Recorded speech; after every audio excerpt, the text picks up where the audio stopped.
Welcome. It's Saturday night, which means it's time for Saturday Night Special, the sixth best show on Renovision. With comments such as, "For the love of God, let your friend stay where he's at," SNS, and "that channel is a rest area toilet bowl, and you don't need any more stinking up the best comic YouTube show going. And this is an absolute terrible watch. Such douche chills. How about we check in with Jedi Johnson and see if he thinks the boys are ready to start the show?" I still think we're more prepared than SNS, even with the rush who did. Well, shit, I hope you boys are ready to bring the mayhem, because an all-new episode of Saturday Night Special starts in 3, 2, 1.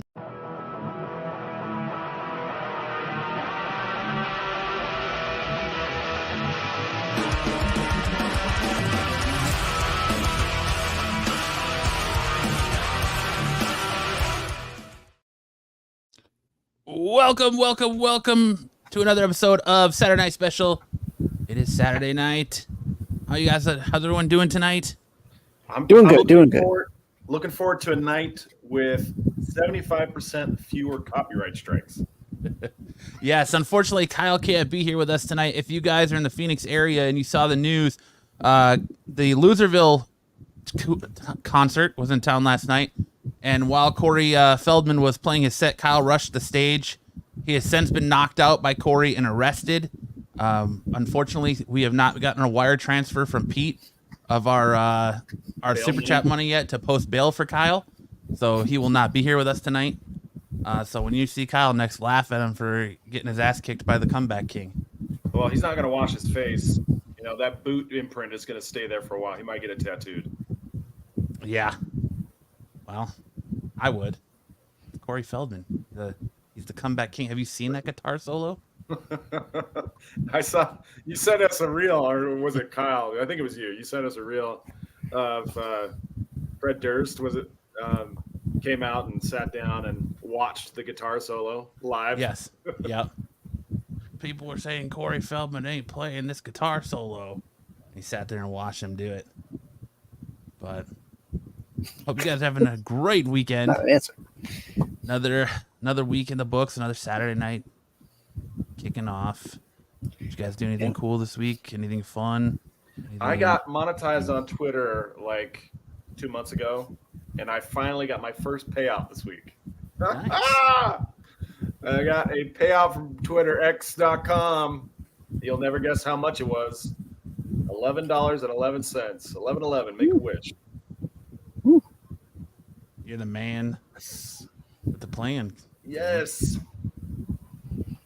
All those comments on people's fight videos is finally paying off. You still haven't fought. When are you going to get in your fight? The dude bailed, man. He bailed on you? I was like, hey, let's do it in June. And then he backed out. He calmed down. He's like, you're not that bad of a guy. Never mind. I don't want to fight you. Oh, that's too bad. He backed out. I was looking forward to it. Apparently, Styx is coming to a Sands windstorm. Yeah, You're what's sitting going in the on? middle of a tornado right now. You got a fan cooling your schnuts right now? Yes, I do, actually. It's hot in this room. GT, we'll say what up to the chat. GT Comics was first with the thumbs up and the wave. Cardi West says, I was just watching that interview we did with Herbert. Why the hell didn't he stop us? He just goes, let us go on and on and on. What a monster. He did stop us. Tyson says, happy Saturday, guys. I'm feeling much better this weekend, and I'm ready for a few drinks. I'm glad you're feeling better, Tyson. Damien says, GT, why do you ignore me when I see you in the other live streams, douche? I guess he went Hollywood like Matt. Sam says he was sick that night, Hartman. Yeah, 3 times. He didn't have the energy. BK said, new SNS lineup, Brucifer has replaced Matt, and Dom is now a permanent host. We welcome that change, but I don't think it's going to happen since Brucifer abruptly left because he couldn't handle the heat, so he got out of the kitchen. Damien says, BK, stop lying. I thought we discussed the issue a while ago. Canadian survivalist with a pink hand.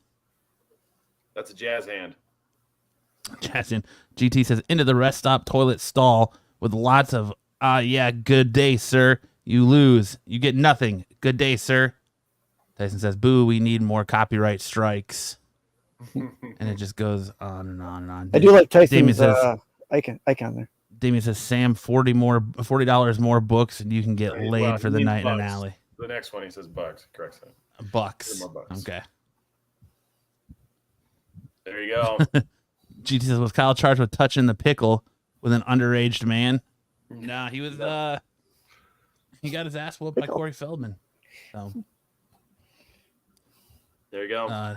Ed says, out of town tonight. It pains me. I'm going to miss Sam's segment. Aw. But you can catch it on the rewind. I don't think it pains you that much, Ed. I don't think it pains you at all. Oh. But, so Sam got monetized and got a payout from Twitter or X. And what about you, Sticks? Got any proms going on? No proms. No. I do go back to school in 10 days. Jesus. Yeah, 10 days. Back to work. Back to work.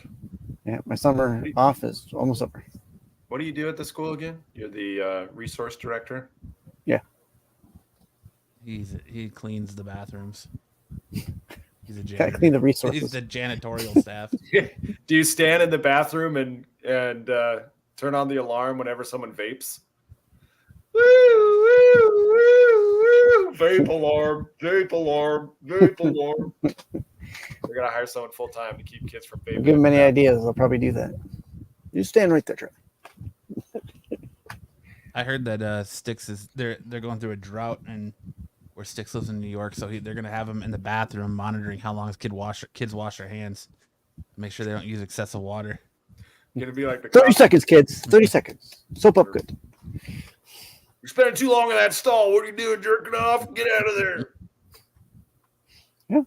I'm eating my lunch because I have no friends. I'm combing my hair. Well, I ain't gonna be your friend. Get the heck out of here. Sticks cop voice is really good. Well, that's good. Well, what do you say we kick off the show and get it started with our opening topic? So I'll hand it over to Mr. Sam. This is one of those you be the judge type topics. You be the judge. Okay. So you're gonna throw up? Yep. In California, there were sightings of lights in the sky. And to me, it just looks like a drone light show, but people are like, oh, it could be a UFO. It could be a UFO.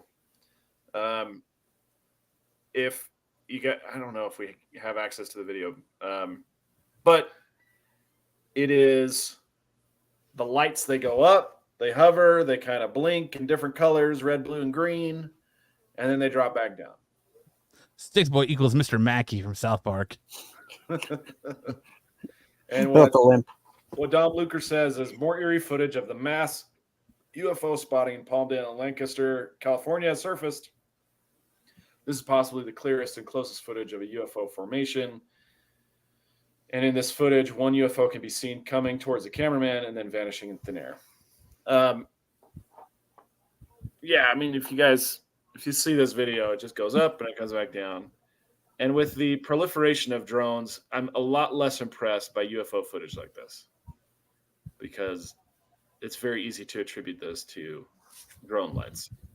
But what do you think? Yeah, I mean, I agree with you. It's hard to really. It's a lot harder nowadays to speculate on, oh, this is a UFO because of what drones can do. You know, like they had literally a giant Galactus coming out of Petco Park at San Diego a few weeks ago. So it's like, what's real and what's not anymore. So you can't, unless it's like hovering over you and you're seeing the beam of light down. I think it's safe to just be like, oh, it's probably drones. It's probably drones. What about you, Sticks? Probably a drone or reflection somewhere. I mean, I assume he's inside, so it might be just the lights on the window. But drone is probably the more accurate guess. As much as I would like to believe that we have UFOs visiting us, I don't think so. Don't think this is it. Sam, stop making up words. Hello, what is porvulsion? Did I say that? Did I say something like that? He wants you to pour Walsh in his ass, whatever that is. I don't know what that means. Cardi said it's the end of times. It's the end of times. It might be the end of times, but for different Sticks reasons. is always on the hunt for the kid who took a dookie in the urinal. Darn you! Yeah, Project Bluebeam. Do you guys know what Project Bluebeam is? You guys ever heard of that? I've heard of Project Blue Book. Yeah, Project Bluebeam is the government getting ready to project a hologram alien invasion, kind of like Dr. Manhattan does in Watchmen with the genetically engineered alien that he creates and then teleports onto the city. The idea being that What's up, Patrick? He's going to, or the government's then going to use that to try and galvanize support behind the government and then coalesce a global hegemony in order to subjugate humankind. What's that? Poor evulsion? Poor evulsion. No, use a portal Walsham. Nobody uses that word, Sam. Stop being a tool. What? I don't know what he's talking about. Let's rewind the tape. It's called poopiness. It's a genetic disorder where you poop out of your penis. The fake invasion is hilarious. Yeah. I mean, the problem is that we're also skeptical. Nobody believes anything that anybody says anymore. We just see through it. Well, you think back to when the Orson Welles War of the Worlds on the radio happened, and I don't know if I was alive for that, Sticks. No, but I'm sure you've heard of it. But you know what it is. I know you were there. You probably heard it live. I was sitting there turning the channel and what was this? But I mean, a lot of people all over the country got fooled by that. So it's not, people get fooled all the time. No AOA. He went to the Corey Feldman concert last night and lost control and got on stage, and Corey kicked his ass and he was arrested. We're waiting for Pete to wire us our super chat money to post Kyle's bail. Well worth it. It'll be worth every penny.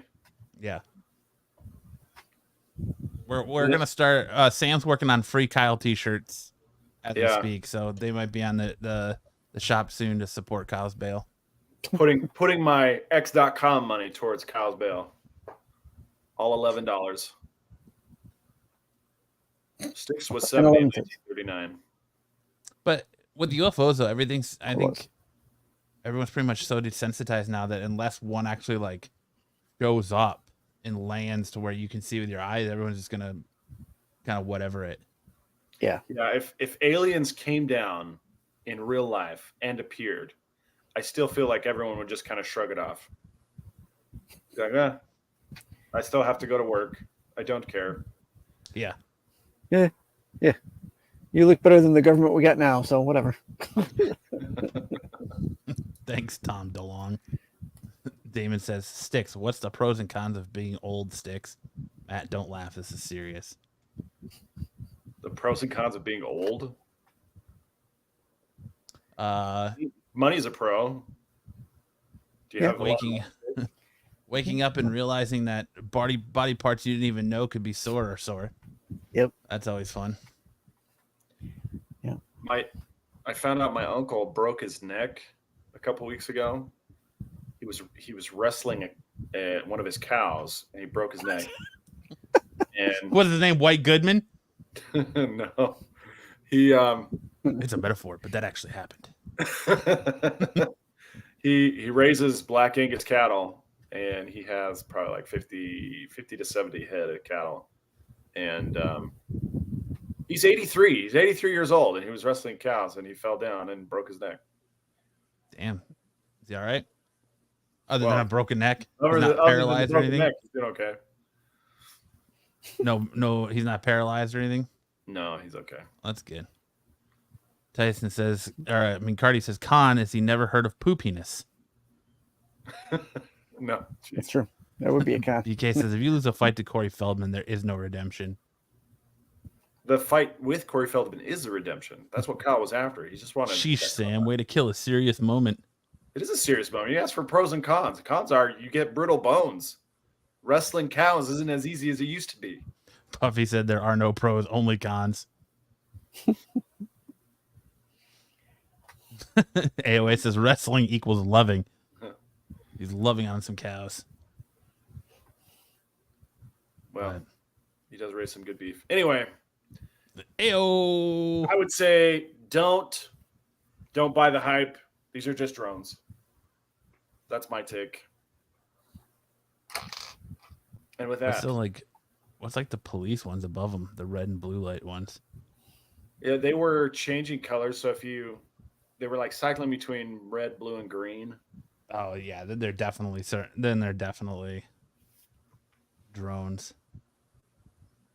Have you heard about the blue orbs that are just showing up places? No. So there's, I guess, like just solid blue orbs that are showing up in the sky and then disappearing. So I think those might be something, but these are just drones. Yeah. I don't know. I want to believe. Yeah, but there's nothing. There's nothing to believe in right now. Nobody has credibility. The only people who have credibility are this channel. SNS. We're the only people with credibility. Cardi says 83 is the year of the boob-shaped numbers. So it's 38.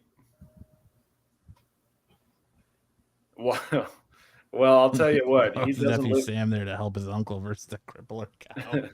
He doesn't live too close to me. He lives in southern Utah. So it's a bit of a drive. It's a bit of a drive. I have bought beef from him before, but it's a big drive. It's about an 8-hour drive. He's a good guy. All right. If aliens really took over, are we screwed? I don't think so. The Galactic Federation of Life will protect us. I don't think we're that screwed. They're already among us, Damien. Don't you know that? Tyson says, I believe in the SNS crew. Thanks, Tyson. You got that right. Three Rivers said, why would aliens have some colored lights as us? Would they even see same wavelengths of light? That's a great point. And they probably would not have the same color lights as us. The reason Bought beef equals loving. The reason we use red, green, and blue is because the combination of those equals white light to our eyes. But that may not be the case with everybody's eyes. Lizard people. Yeah, lizard people. So that's a great point. Good job, Three Rivers. Lizard people. If you guys want to learn more about all of the weird and paranormal stuff, you can check out our channel, Thresholds of Reality. Kyle and I did a bunch of interviews of folks and kind of investigations into paranormal and weird stuff over, gosh, it's been almost a year since our last episode, but we did a lot of episodes. And it's a channel that's going to be revived as soon as Kyle stops working nights. Nice. I can't wait for more Thresholds. You guys had some awesome guests on there. We did have some really good guests. Like Jason Porn. Jason Porn is probably a highlight. Yeah, probably the highlight of that channel. I personally like the UFO Cowboys. They were good. We had lots of psychics and maybe one or two that actually could see the future. A lot of psychics who just were like, I didn't really buy into them, but there were a couple who were good. Y-Files is a great YouTube channel too. Love Hecklefish. Oh my gosh, I love Y-Files too. I have a Hecklefish t-shirt. I wore it last week. Did you guys see it? No? I love Y-Files. I strive to have the quality of Y-Files. He hasn't released a new episode in a while though. Kyle's prostitution work is bringing in extra cash. Matt, get Lance in here. We need a cameo from him. Nope. Can't do it. Can't do it. We have some contractual obligations that prevent Sam would leave the show if that happened. Sam would be out. I'd have to duck out. So awesome. We're gonna hit the news. Yeah, let's do it. With that, we'll jump into the news. If I can find the thing. There it is.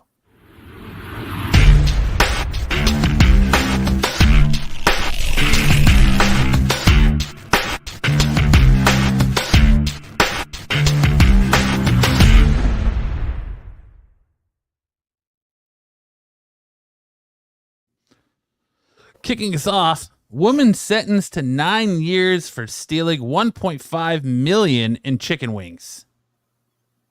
Vera Liddell, 68, pleaded guilty to felony theft for stealing more than 11,000 cases of chicken wings valued at $1.5 million. The Cook County Sheriff's Attorney Office said, our state's attorney office said, from July 2020 through February 2022, Mrs. Liddell engaged in a perverse embezzlement scheme by placing hundreds of unauthorized orders from food items, primarily chicken wings. During a mid-year audit in January 2022, the district business manager discovered the food service department had already surpassed its annual budget by $300,000. Upon closer review, she discovered initial invoices signed by Liddell for massive quantities of chicken wings and items that never served to students because they contained bones, the court document said. So first off, the people she was a lunch lady. She was a lunch lady in Cook County, and this was a school. This was a school's money that she was using, and she just bought 11,000 cases of chicken wings over the course of how many years was it? 2 years over the course of 1.5 years. 1.5 years, 18 months. Jesus. What did she do with the wings? Was she selling them? Was she eating them? She's taking them home, probably feeding them to her family. She don't look like she was eating. Well, chicken wings have a very high retail value. So she was probably selling them. I bet she was selling them. Selling them for what, pray tell? For restaurants, or for maybe she was cooking them and selling them? I bet she was selling them to restaurants.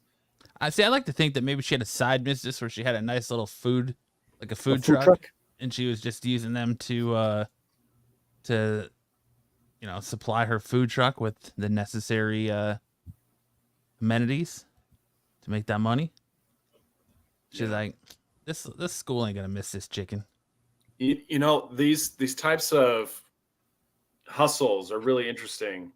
There was a parking attendant in the UK at a zoo, and he worked there for many years, and he would collect the money for the parking lot and then let people in, and they would park. And he worked there for probably 25 years. And one day he retired, and the zoo went to the city and was like, okay, you're going to hire us a new parking attendant. And they're like, what are you talking about? You've always had free parking.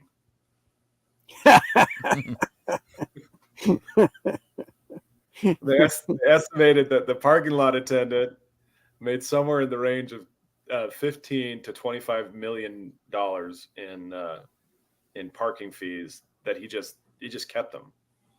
There was no parking lot attendant. He just kept them. Wow. Smart businessman right there. Damien says, really, lady? She literally just embraced the stereotype. God damn. Yeah.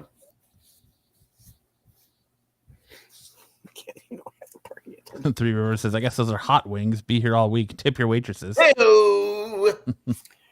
At her age, that could be a death sentence. Well, yeah. She was selling the wings to a restaurant. Yeah, that's what you would do, right? You're fencing stolen goods. You got to get them to someplace. She's sourcing cheap wings to this restaurant or restaurants. Yeah. What that? I mean, yeah, it's not like you're gonna have 11 cases of wings at your house. Just 11,000. Yeah. Well, maybe per she invoice. Just, like I said, whatever the invoice was. Maybe she was trying to start her own side hustle, and she had Vera Lindell's Nashville hot chicken wings, and she was selling them out of the back of a food truck. Yeah, she did it. Hustles. The hustlers are out there. You got to keep your eyes open. Hey, in this economy with inflation, you got to find ways to make money, right? That's right. That's right. She could see it coming. She got Robin halfway Hood through of sorts. COVID. She got halfway into COVID, and she's like, okay, it's time for the wings to get stolen. Maybe she thought that because everything, well, like you said, because of COVID and everything shutting down, that they were just going to go bad. So she put them to good use. Yeah, but that's the thing, is that they didn't even order them. They didn't order chicken wings because they had bones. They didn't want kids choking on them. Yeah, they don't order those. She was ordering for herself. She must have been in charge of the order. Yeah, she was probably the supplier or the purchaser. Yeah. Good for her. Crazy. We need more entrepreneurs out there. So what was her sentence? 9 years? 9 years for Wow. stealing $1.5 million in chicken wings. Crazy. They just made her. That's a lot. Make of her work there prison for time over free. some chicken wings. Nope, you're just not getting a paycheck. You're going to work here for free. Hard to find people to work, especially in a school. Sticks, you better come clean about your beef patty scam. Oh, You have to go to high school. Keep that on the DL, BK. Keep that on the Sticks is DL. selling vape pens to high schoolers in the bathroom. Cardi says 9 years in the coop. Nice. But I got one of those homemade grills in the stall. Frying up chicken wings. listen, I don't want to hear you cooking up beef patties in the bathroom because that's a whole different analogy there. I got big patties in my pants. Hey, Joe, what's up? Hey, heard you guys were a Joe. little short-staffed tonight. Figured I'd pop into the most popular show on Renovision. Oh yeah, At least we That were was- 2 weeks ago. yeah. Hey, ride it as long as you can. No reason not to. You got any thoughts on Chicken Wing Lady? It's impressive. I have a feeling this is going to be a movie. It should It's gonna be. a Netflix movie. If they could cast Nick Cage in a movie about making fucking Madden for EA Sports, I think they can make a Chicken Wing Lady movie. Why not? Yeah, this is going to be Kevin Hart starring as the Chicken Lady. Yeah. I'm in for that. I'd watch it. I was gonna say, what's her name? Tiffany Tiffany Amber Haddish. Thesis. Haddish. There you go. The other one that's always in Kevin Hart movies. Oh yeah. You get her. Who's the other one that's always in there? Taraji P. Henson. There you go. That's what I was thinking. Is Joe gonna bring? Thank you it for to us reading my tonight? mind. Maybe. I don't know. Just telling strip club stories last night. Oh shit! I'll have to go back and watch that. Joe heard thighs and he Yeah. ran to the show. Thighs and breasts. News here. Yeah, I want to know more. I want to know more about the heist. I want to know how she stole them all and how she moved them. Then you won't pay your $15 to go see the movie. Yeah. 11,000 cases over the course of 18 months. That's roughly what? A shitload of chicken wings. That's what it is. Cases. What, 700 cases a month? Damon I- says, Joe, I'm glad you're here. I got an important question only you can answer. I mean, I paid to go see Rogue One. And I know they all died in the end. So, I just want to know a little more about the story before I go. Yeah, Yeah, this I wanna know what she is did going to with be a great documentary. I love it. I want to know where because she stole them. So it's not like she was just selling them out of the school. While No, the school was maybe closed down during COVID. So she literally stole the 11,000 cases of chicken wings. How does one store that? And I want to know if she was selling bad meat or not. That's part of the story I want to know. BK says Joe attends strip clubs that also double as daycare centers. I did regale everyone last night about a story about being in Baltimore and there being a stripper that was 8.5 months pregnant dancing. Oof. Yeah. We have I live close to Luke Air Force Base out here, and they have a place called Coyote Cabaret, and everyone around here calls it C-section Cabaret because it's where like, single mothers work at, and they all have C-section scars. oh my gosh, So It's something. that's brutal. Three Words says her motto was "Nobody beats our meat." It's such a weird story. Like to steal that many chicken wings, you had to have had a secondary market where you were selling them directly. I just want to know the mechanics of it all. It's like when you hear somebody laundered money, you want to hear the scheme in which they laundered the money. It's not interesting that they just launder. Oh, so you want to franchise it? Is that what's happening, Joe? You want to? Yeah, I franchise Lydell's chicken. I just want to hear the business plan. Damien says, recently I seen little. 2 BBW women fighting and I got a chub. Is that a normal amount of filth or am I weird? No, that's fair. That's fair. He wants That's to fair. know. Yeah. Were they fighting over chicken wings? Chicken Little is what it's called. Chicken Lydell. Bad meat. Did it just move a little, or were you fully turgid? Yeah, what's the percentage? He was Either way, it's okay. half-mast. Depending on how many bees are in that. 1 or 2. It went from about 6 to 11 instead of 6 to midnight. And there's a very thin line between BBW and curvy. There's a thin line. Some people throw the curvy on the BBW and throw the BBW on the curvy. I mean, at a certain point, it's just 2 circles bumping into each other, right? You might as well be turned on by a Venn diagram. Yeah. Joe wants to be the Escobar of chicken wings. First, you get the chicken, then you get the women, then you get the money. I just noticed his logo sticks. Yeah. Boy, attorney at life law. Attorney at life law. Thank God. Thank you, Joe. And yes, I was very excited. I had to rush like no other. There's nothing wrong with a full figure. Cardi thinks there's a team of them. She probably had a team of women. Yeah, one of them was played by Christina Hendricks. This seems like a perfect role for Taryn Manning in this movie. He feels like it would fit perfectly. Joe gets here, and now we're talking about hard-ons. Sounds about right. Yeah. It didn't take long at all. Well, nobody has any more details on the chicken scheme, so I'm stuck. Yeah. Yeah, we're gonna franchise. We're gonna call it Chicken Little. That's what we're calling it. That's not bad. Liddell. Yeah. Chicken Liddell. Yeah, that's Liddell. That's some pretty damn good branding there, Sam. I mean, it's unavoidable. Like, what could you do better than that? Chicken Liddell. Chicken Little. Perfect. The script writes itself. I mean, I know down here in some of the neighborhoods outside of DC, people used to sell food out of their house all the time. You'd be able to go get greens and stuff like that, and people would just run it like a restaurant right out of their house. So, yeah, I've seen some sketch comedy about people just running barbecue joints out of like an abandoned neighborhood house. It's just all run down. People used to do it on the streets near where I grew up. They would go down by the bridge and they would set up. They would have the half cut barrels, and they would go down there. And you used to be able to get quarter chicken or half chicken all the time. And it was one of the best lunches around. It was dirt cheap. You get a half chicken, barbecue chicken. It's good.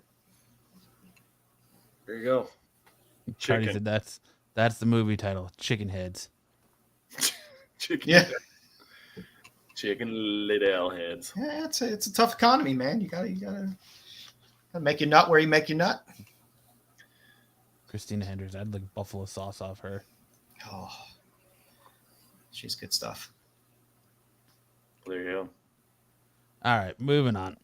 Cross-filmed adaptation in the works with the boys' co-creator. Cross, the viciously violent comic book series, is getting a feature film adaptation. Garth Ennis, who co-created the original comic, will even be penning the script for the movie. The Hollywood Reporter has reported that a crossed film is officially in the works.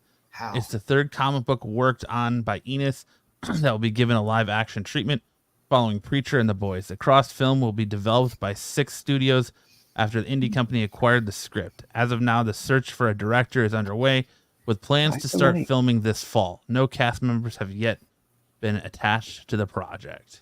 I don't know if anyone's read Crossed, but it makes like The Boys and Preacher look like something you could just set in a church pew.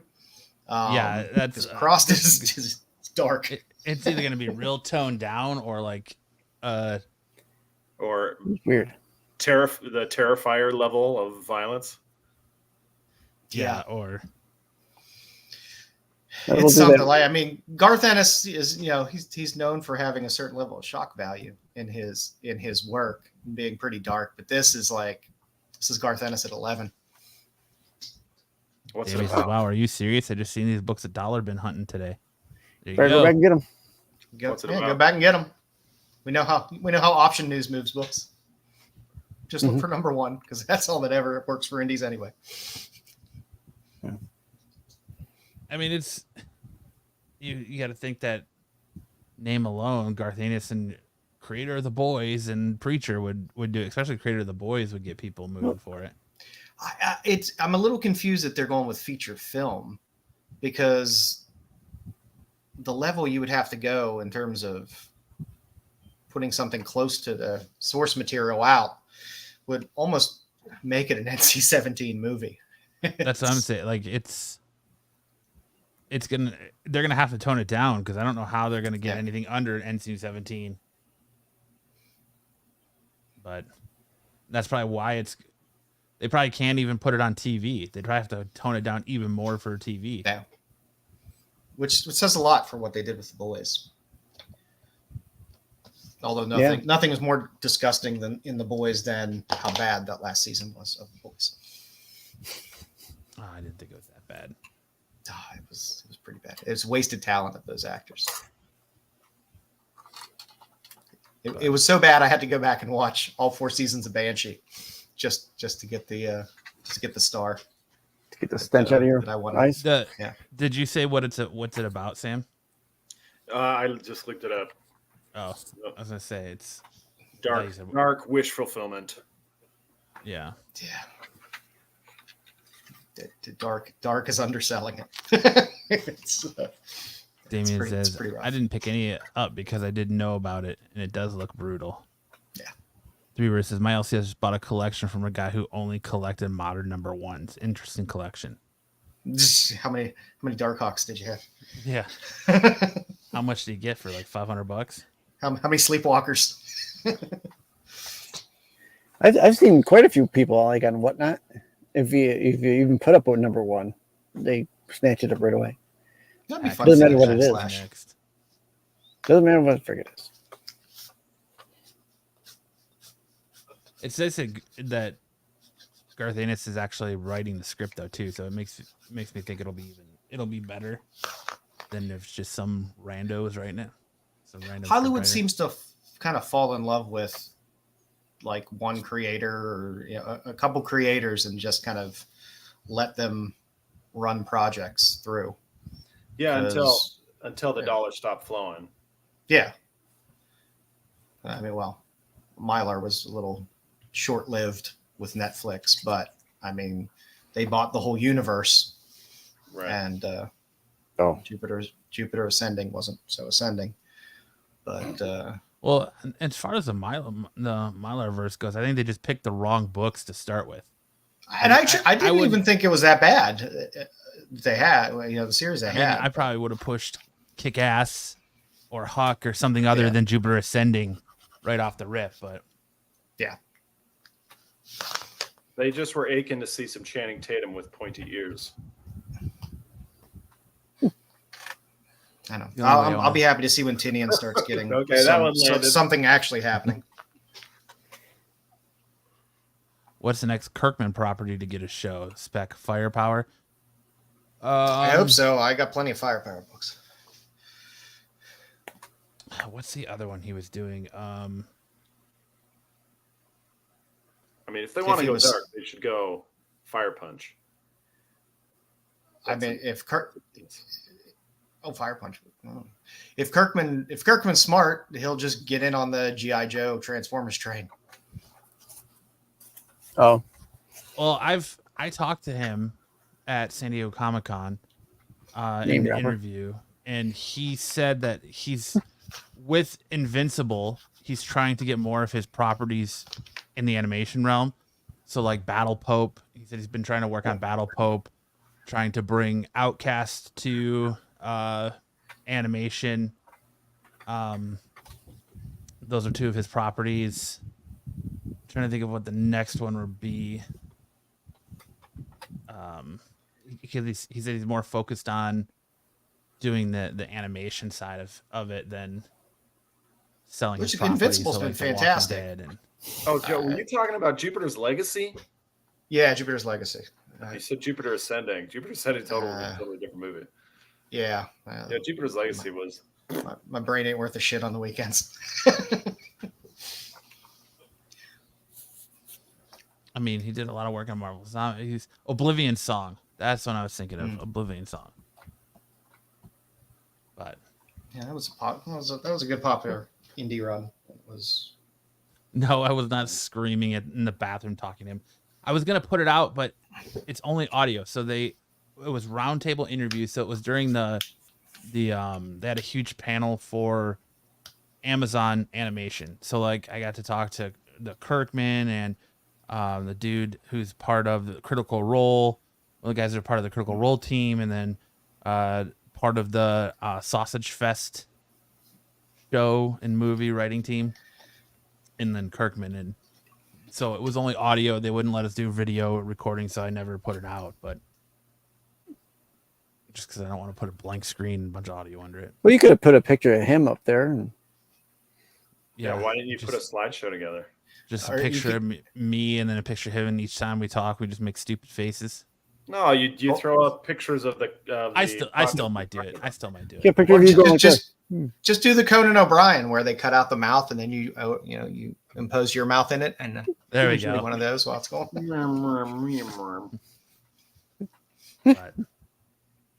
That's a great idea, Joe. Ghostbusters animated series on Netflix. What you need to know. Netflix is stepping into the Ghostbusters game with a brand new animated Ghostbusters series announced back in 2022. The series is finally gaining traction, with Variety reporting that Elliot Callan has joined the project as a writer and executive producer. If his name sounds familiar, it's because he was the head of the writer for The Daily Show with Jon Stewart and played a key role in the Cult Mystery Science Theater 3000 revival. He was also on.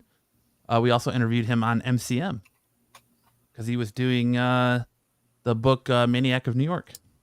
Oh, yeah. Now he's bringing his sharp wit to the supernatural world of Ghostbusters. This animated series is being handled by Sony Pictures Animation, with Ghostbusters veteran Jason Reitman and Gil Kenan from Ghostbusters Corp. Incorporated on board executive producers. These two are no strangers to the Ghostbusters universe. They co-wrote Ghostbusters Afterlife and its frosty follow-up, Ghostbusters Frozen Empire. With their involvement, fans can expect the animated series to capture the same vibes that made the recent film so enjoyable. The show's exact pilot details are still under wraps, but sources hint that the series will stay true to the tone of the recent movies, mixing horror with supernatural in a way that only Ghostbusters can. This will be the third animated series in the Ghostbusters franchise, following the Real Ghostbusters and Extreme Ghostbusters. Both previous series became cult classics, and Netflix's new take on the franchise has some big shoes to fill. Are they overestimating the love of this IP? Yes. I think they're underestimating the love of this IP. I don't know. I don't think Frozen Empire was as well received as they make it seem. I just don't know if anyone's really. It wasn't bad, but I'm not like clamoring like build out that Ghostbusters universe for me. I wanted to build it out more, but I want to be, and I understand like money probably can't do it. I want to be more Ghostbusting action. Like that's my biggest gripe is I don't want all this boo-hoo back and forth. I want to actually see them like busting ghosts for the majority of the movie, not just all this build up of, oh no, we got this creepy guy coming, and then at the end he's there for a whole 20 seconds and then the movie's over. Yeah, I mean, there's not like a lot of the drive of it is the mystery behind the big bad. And I need a Vigo level villain. Yeah, the foreboding of the villain as they resurrect themselves from whatever ghostly prison they may be in.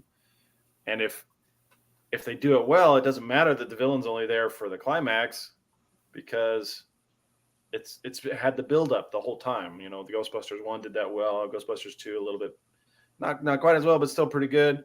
I don't think, I thought the Ghostbusters Afterlife did a decent job of it. I don't think by remaking Ghostbusters 1. Yeah, exactly. Yeah, exactly. That's what they basically did. It's all for sure. The same. I don't think Frozen Empire did a very good job of it. And certainly the female version of Ghostbusters didn't do it very well at all. That doesn't count. We're just going to memory hole that thing somewhere. That was was an abomination. Yeah. Except for Chris Hemsworth, who's fantastic in Furiosa, by the way, which I just watched today. Doing his disco dance in the female Ghostbusters.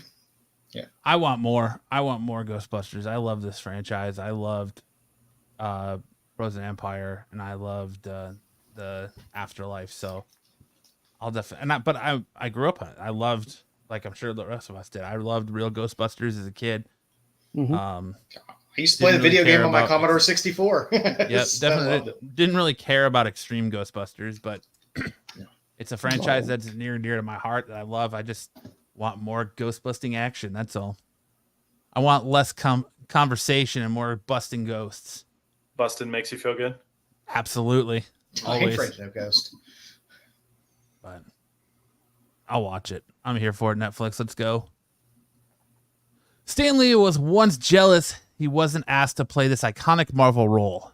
The well-beloved comic book writer and creative leader at Marvel Comics, was present in several of their big on-screen superhero films, from the early 2000s X-Men film to the flagpole Avengers films of the Marvel Cinematic Universe. Stan Lee has cameos here or there in almost all of them. But in an interview with GQ, actor J.K. Simmons revealed that the comic book legend had originally wanted his role in Sam Raimi's Spider-Man trilogy. While breaking down his iconic role as J. Jonah Jameson with GQ, J.K. Simmons spoke about meeting Stan Lee for the first time, and then he told him about his part in the movie. I had never met Stan, and I didn't even know, and this is kind of obvious to anybody who really paying attention or is smarter than I am, that J. Jonah Jameson was kind of based on Stan Lee. The comic version of himself, Simmons said, he confessed to me that at the time that, he was a little jealous that they didn't ask him to play the part in the movie. I wouldn't have wanted him to be J. Jonah Jameson. No. I think they killed it with J.K. Simmons, and I'm glad he's still playing the role. Nailed it. Stanley was perfect having those tiny little cameos that he had in movies. Sure. That was enough Stanley. That's all I needed. Yeah, Matt wants a little less conversation, but a little more action. Yep. But shocker that Stan Lee was jealous or upset about something, though. Not Stan the man. Thank you for quoting Elvis Tyson. But poor Stan Lee. You're just saying that because you like the movies. Nice. Yeah, I don't know what else there is to say about this. Nice. What? Yeah. New York Comic Con now 5 days long, Wednesdays for comic retailers. And New York Comic Con is expanding from 4 days to 5 days in 2024 to match San Diego Comic Con, but only if they're a comic book retailer. The state they stated that Wednesday, the 16th of October, for New York Comic Con week will be dubbed Retailer Day for comic book retailers and sponsors of the event. More than just a preview night, it will be a full day of programming, meetups, and more, running from noon to 9 p.m. as a closed-door event for presenters and those with comic industry pro badges, something it has been hard and more expensive to get in recent years. More days. You're going to New York Comic Con, aren't you, Sticks? I am. I'll be there on Saturday that week. Oh, you're only going Saturday? I'm only going Saturday. Boo this man. You should see if Marco can get you a comic industry pro badge. Yeah, if you can, I'll go longer. Go with the Wednesday. Be the man, Sticks. Yeah, you don't need to police vaping kids on Wednesdays. You can be at the Comic Con. Yeah. I agree. Wednesday, October 16th. You don't need to be anywhere near those kids. But good for New York Comic Con. Good for comic book professionals and retailers. Yeah. DC's Renee Montoya is the question again in new Justice League series. Following a 3-part story in The Brave and the Bold, writer Alex Segura will continue the adventures of Renee Montoya, the Question, in a new series along with artist Cheyenne Tormey. Sure. Sean? Is it Sean Tormey? Is it Sean? Or Cyan? I don't speak Gaelic. Segura, mysterious Kian mystery there. novelist, Actually, it is Kian, I believe. is also writing Spider Society for Marvel right now. Fuck, I'm not gonna read that book then. No. And Mad Cave's new take on Dick Tracy and the new series titled The Question, All Along the Watchtower. Montoya will be asked to solve a series of crimes with murder in the mix, whether that means a Justice Leaguer will actually be victim or whether there's some other reason the investigation has to happen out of the Watchtower is anyone's guess at this point. I'm out just based on the fact that they're writing Spider Society, because that book was not good. No. Yeah, Issue 1 of that book was not great. Marvel and their need for 3,000 Spider characters is unnecessary. Yes. Yeah, we'll talk about them in First Prince of the Week, but just create more Spider characters for no reason. One of them will hit. One of them will hit. Yep. And this is actually, I've kind of wondered for a while, like why we haven't gotten, with the popularity of like murder podcasts and things like that, why we haven't gotten a Question TV show or movie or anything like that yet. It's surprising to me that we haven't seen this IP used yet, especially since we've had Swamp Thing and we've had several different iterations of Constantine. They had that Sandman series, the original Sandman, which looks easy to draw. Yeah, I think I could do that one. Her face looks easy to draw, but it might be difficult in makeup. Looks like she got a nice lift there too. Yeah, she's definitely got her chesticles up at attention for you there, Joe. She's not one of the C-section strippers. No, I don't think that's the question. Definitely not a C-section stripper. No. Marco is a dirty flipper who sells it. Damien says there should be 15 different Spider characters tops. Well, you have 130,000. 4 tops. And then they're like, hey, it's working for spiders, so let's do it for symbiotes too. Why not? Mm-hmm. Although I actually really like the symbiote Venom Wars Spider-Man book this week. Yeah, I can't get into it. It's too much. I've just been out of it for too long. It's something I just don't want to pick up again. Tyson said, "Who's looking at her face anyway?" Hey, exactly. She's ready to pop some buttons there on that shirt. She's almost out of uniform. Nailed it, Sticks. Marvel previews Wolverine Revenge by Jonathan Hickman and Greg Capullo. I'm excited for this book. That's a good team up. 2 of the comic book industry's most popular creators are putting their own spin on Wolverine.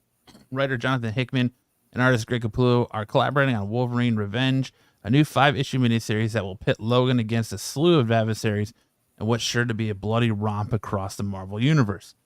After passing the baton on the X-Men franchise, Hickman helped redefine the balance of science and magic and gods, while also relaunching the Ultimate Universe and penning Ultimate Spider-Man. As for Capullo, he's returned to Marvel after 30 years absence to illustrate covers for Wolverine and Deadpool. Now we get to see what the 2 powerhouses have in store for Wolverine. And this continues the red band train because you're going to you get red bands of this now. And my only problem with this is it's only 5 issues. And can Hickman actually do something in 5 issues? Yeah. Well, he normally takes a little while to start cooking. Normally starts out good and crafts something, and it goes on and gets bigger and bigger and bigger. But 5 issues is pretty tight. I love me that Wolverine though. I love Capullo's art. It's so good. And Capullo on Wolverine is just on Wolverine or Spider-Man, mainly Wolverine is. And fantastic. Spawn, his Spawn covers are fantastic too. Oh yeah, but now that he's doing stuff for Marvel, I'm glad they're using him appropriately. Damien says the red band is gimmicky as shit. It's not brutal, to be honest. No, it's not at all. And the fact that they're doing they're doing the stupid EC homage covers for the Wolverine stuff too. It's like lazy. You had the Blood Hunt stuff with the red band, and you had the EC homage covers that kind of made them special with the 1/25s. Now you're just going to start doing a bunch of red band EC homages. That's kind of blows the load on that. And I mean, this number 1 has a lot of cool covers too. So Yeah, it's Wolverine inside a dinosaur mouth. That's right. I'm there. Sign me up. I'll buy it and read it regardless. I like a good Wolverine story. Batman and Santa Claus crossover sequel announced by DC. Here's a team up we never know we needed. The DC universe is about to get a lot more festive. On Thursday, the publisher announced Batman Santa Claus Silent Night returns number 1, a 5-issue sequel series to the last year's Batman Santa Claus Silent Nights miniseries. The book will be written by Jeff Parker with art by Lucas Kenter. Batman Santa Claus Silent Night returns number 1 will have a main cover by Bernard Chong and variant covers by Dan Mora, Kevin Wade, and Eric Henderson, with a polybag evergreen scented. Oh, Jesus Christ. Polybag evergreen scented variant cover by Dan Hips. The series will be published weekly on Wednesdays between November 27th and December 25th. Okay. So they had some good covers in the evergreen one they did last year. scented polybagged cover. Didn't they have a scented cover last year too? Yeah, nice. exactly. Pine Sol sticks. Pine Sol. So we got some of our covers. We got the main cover. Ho ho ho. Where's Zatanna? What did they do to you? I know. It's of anybody to screw up on that cover. That's the wrong one. Who's this Chewbacca looking guy? That's Damien's like pet mutated bat that he rides around on. I can't remember the thing's name. The bat? Yeah. It looks like a Scottish Terrier. I was gonna say it looks like a Scotty dog.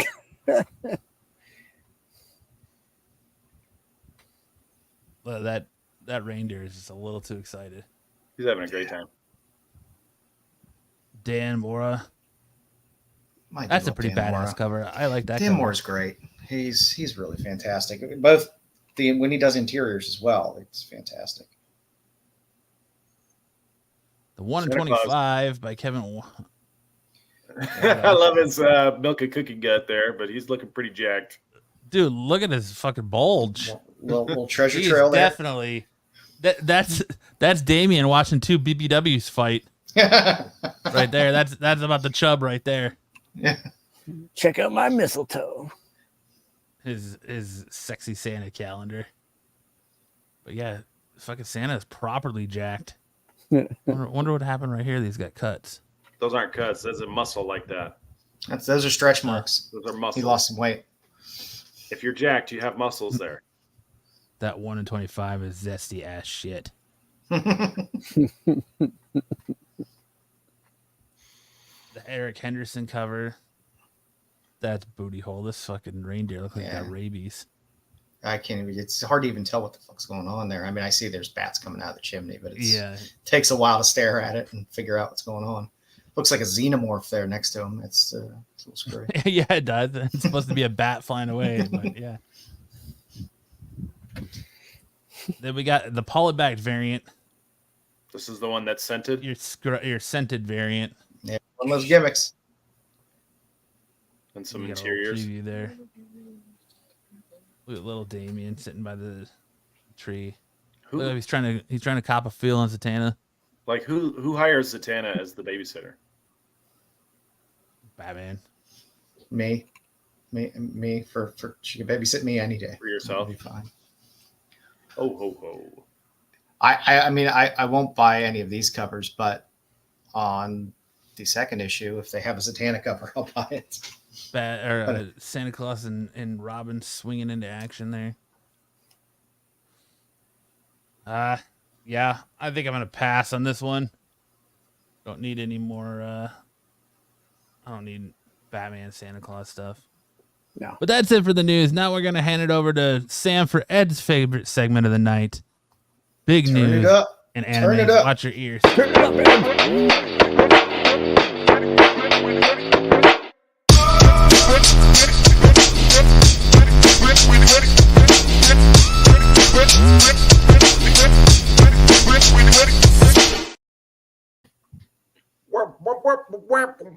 I like that. With the cans on, I got a lot more of the bass than when I'm watching it on TV. That was awesome. Man, you guys love that Attack on Titan, and guess what? They're going to do a film. They're going to do a theatrical release. Looks like they mixed up. Or I mixed up my slide, but the theatrical release of Attack on Titan finale chapters is coming to theaters in October. You will be able to see kind of a summary or a compilation of the finale episodes of Attack on Titan hitting theaters. Is it October or November? November. Yeah, sorry, November. So more Attack on Titan headed your way. Next up, the first episodes of Don to Don was a series that I absolutely love, and you guys will love it too.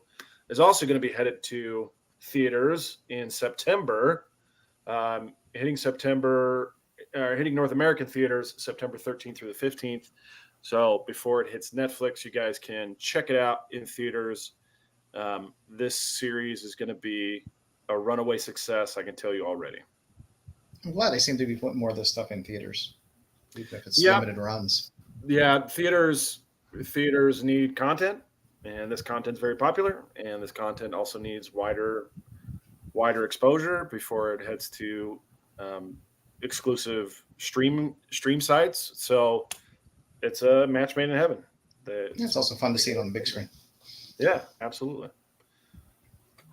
And this is going to be a great series. You guys are going to love this. So I'll check it out and let you know if it's worth it. But hopefully on September 13th and 15th, we're all in the theaters watching that show get kicked off. All right, next up. Jujutsu Kaisen is just about over. There's a lot of big series ending in Shonen Jump this year. We just reached the end of My Hero Academia, and Jujutsu Kaisen is also going to be reaching its end before the end of the year. It is going to be the final arc is reaching its climax this week in the series, and then it'll probably wrap up in the next 3 or 4 issues. They're also going to be announcing a huge, unbelievable project in the Shonen Jump this week that we don't know yet, but it'll probably be a spin-off series or something like that. So, of Jujutsu Kaisen?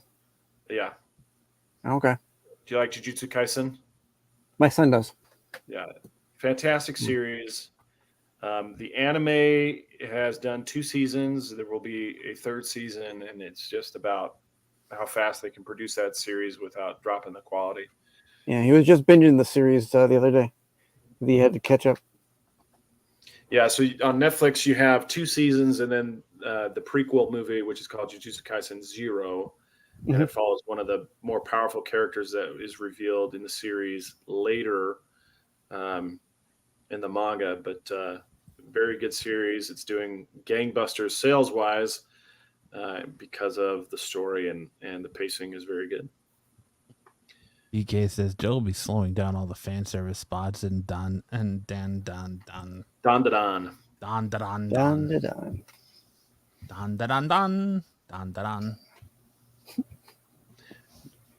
then I mentioned this last week, but it was actually happening during the show, so I didn't get a chance to go through it. But this is the first look at the One Piece, the what do you call it? The reimagining or the reboot of the series. They're trying to go for a more faithful adaptation to the manga. Early parts of the manga were equal parts humor and brutality, and the original animation studio kind of shied away from the brutal parts of it. And I think now they're looking back and saying, we didn't really need to pull the punches on those. I think our audience has matured enough, or the sensibilities have changed where they're okay seeing kind of the brutality of it. And One Piece, the One Piece is going to basically update the art style to the more modern take on it. It was very cartoonish in the first go around, and so I think they're trying to catch it up or release it remaster it in the modern art style. And then the other thing, though, is that the author of One Piece, Eiichiro Oda, he said, I hope that they do something unique and original and don't just copy paste the manga. And I couldn't agree more. I feel like there have been a lot of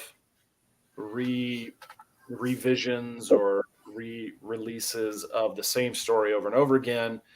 And I think he likes the fact that the live action brought in some other parts of the lore and kind of fleshed out the world. For example, there's a scene that takes place in the live action where Zoro meets up with a guy called Mr. Seven from an organization called Baroque Works, and he chops him in half.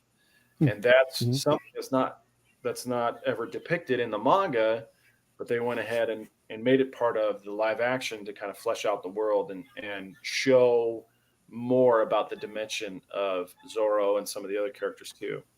And so we'll see how it goes. But I hope that it brings something that just brings more fans to the table. One Piece is winding down, though it's probably going to last another 3 or 4 years at least. We're thinking probably in the 13 to 1400 chapter range it'll probably wrap up, but right now it's at 1120 something, so we still got a few years to go. But yeah, you can check out the One Piece coming in next year on Netflix, and hopefully it's a big hit. And then lastly, on the anime manga stuff, I wanted to highlight the new weekly release, which is Deadpool Samurai. You can read this for free on the Viz Manga app, which is the red app, not the yellow one for Shonen Jump. And we talked about last week the release of season 2 of Deadpool Samurai being hidden in a secret chapter called Secret Steward. And it turned out to be Deadpool Samurai. And now we're understanding what this story is actually about. Deadpool finds out that Sakura Spider, who was introduced in Deadpool Samurai, has been kidnapped and apparently murdered. I don't think she has actually been murdered, but apparently murdered and by some Yakuza goons. And he's after them to find out what happened. And what I think is really hilarious is that at the introduction of this chapter, Deadpool does the Into the Spider-Verse intro, or Across the Spider-Verse intro. He's like, all right, let's do this one last time. I'm Deadpool. And he goes through his little comic book origin story before diving into the mystery of what's going on with Sakura Spider. Oh, right. We'll see you later, Matt. Matt, shut down this slideshow. Shut it down! Shut it down! So anyway, check out Deadpool Samurai on the Viz Manga app. It's an interesting series. I know you guys love Deadpool, and if you need more Deadpool content, you can get it for free on this app. All right. Sorry, I went to turn my camera back on and accidentally hit the stop screen sharing. And then this week on let's hit with the highlight. Please tell me there's a good Fidel story. I've got lots of Fidel to talk about. So this is Jace. Everyone wants the Fidel. Jace is usually one of our best players, and he just had a really rough night. Boom. He got hit in the face 4 times. And then was he hitting the nards there? Yeah, right shot. Yeah. There's 1, right in the nards. 2, 3. And then he was kind of getting mad, and so he made some really bad throws, threw into a catch. He was 4 hit in the face. He gets out, and as he's walking out, he gets hit right in the nuts. Right in the nards. That's rough, kid. Yeah. So let's talk about Fidel. Fidel told me this week that he was taking a test to get into the Fire Academy. I didn't know they had a Fire Academy. I thought that was just like EVIT. I do have another highlight that I won't show you. Mm-hmm. Does Steve Gutenberg's brother run the Fire Academy? Yeah, right. It's run by Bobcat Goldthwait. And he said he went to test to get into the Fire Academy, and he made it first try. And I was like, okay, I think that this is just one of those like private schools, those private like certification schools, where they cost a lot of money and you get a certificate at the end, but it doesn't guarantee you a job or anything like that. Yeah, like bartending school. Yeah, something like that. Or like get your nurse certificate or something in 6 weeks or whatever. TV VCR repair. Yeah. The most interesting, accomplished, pathological liar. I'm surprised. I thought he'd still be in mourning for his fake wife. He's doing it for his dead wife. He's doing it for his dead wife. But I was like, okay, look, we're turning a page. We're turning a page with Fidel. Now he's making up success stories rather than aspirational lies versus instead of depressing ones. Nice. So it's his redemption arc. Even if it's fake, he's headed in the right direction. The other thing that happened this week, I showed you guys last week the concept of the Fidel box, where Fidel will stand in front of the camera, and I am happy to report that Fidel did not block the camera even one time this week at dodgeball. Now, because he didn't show up. No, he was there. He was there. The other big thing that happened in dodgeball. So if you'll hit the next highlight. So we have 3 guys who have been playing with us recently who are part of Team USA in dodgeball. And the guy featured in this clip, his name's Dylan Clarkode, and he's been to play probably 4 or 5 times. And he made a spectacular catch in the gold medal game at the World Dodgeball Championship against Malaysia. Malaysia is a phenomenal team. And the Team USA ended up in the gold medal match against them. They went 6-4 and ended up winning the gold medal. And so I'm really proud of these guys, really happy that they're a part of Triple D Dodgeball, and couldn't be more excited for them. There's actually 6 different categories of dodgeball that they play at the World Dodgeball Championships. This is the big one. This is men's foam. But there's also, of the 6 categories, Team USA was in the gold medal game in 5 of the 6 categories. Wow. So Team USA really dominated in dodgeball this year. And if you guys follow USA Dodgeball or World Dodgeball Federation, you'll see a lot of highlights like this. This is from Dodgeball Highlights on Instagram. And there's a lot of content to see. I don't know how much money they got for winning. I know that they all basically had to pay their way to get there. There's not a lot of money flowing through dodgeball currently. But maybe with more success like this, it'll start to pick up. But yeah, check it out. Make sure well, thank you everybody for following Triple D Dodgeball on Instagram. It's always a pleasure to me to see all your support.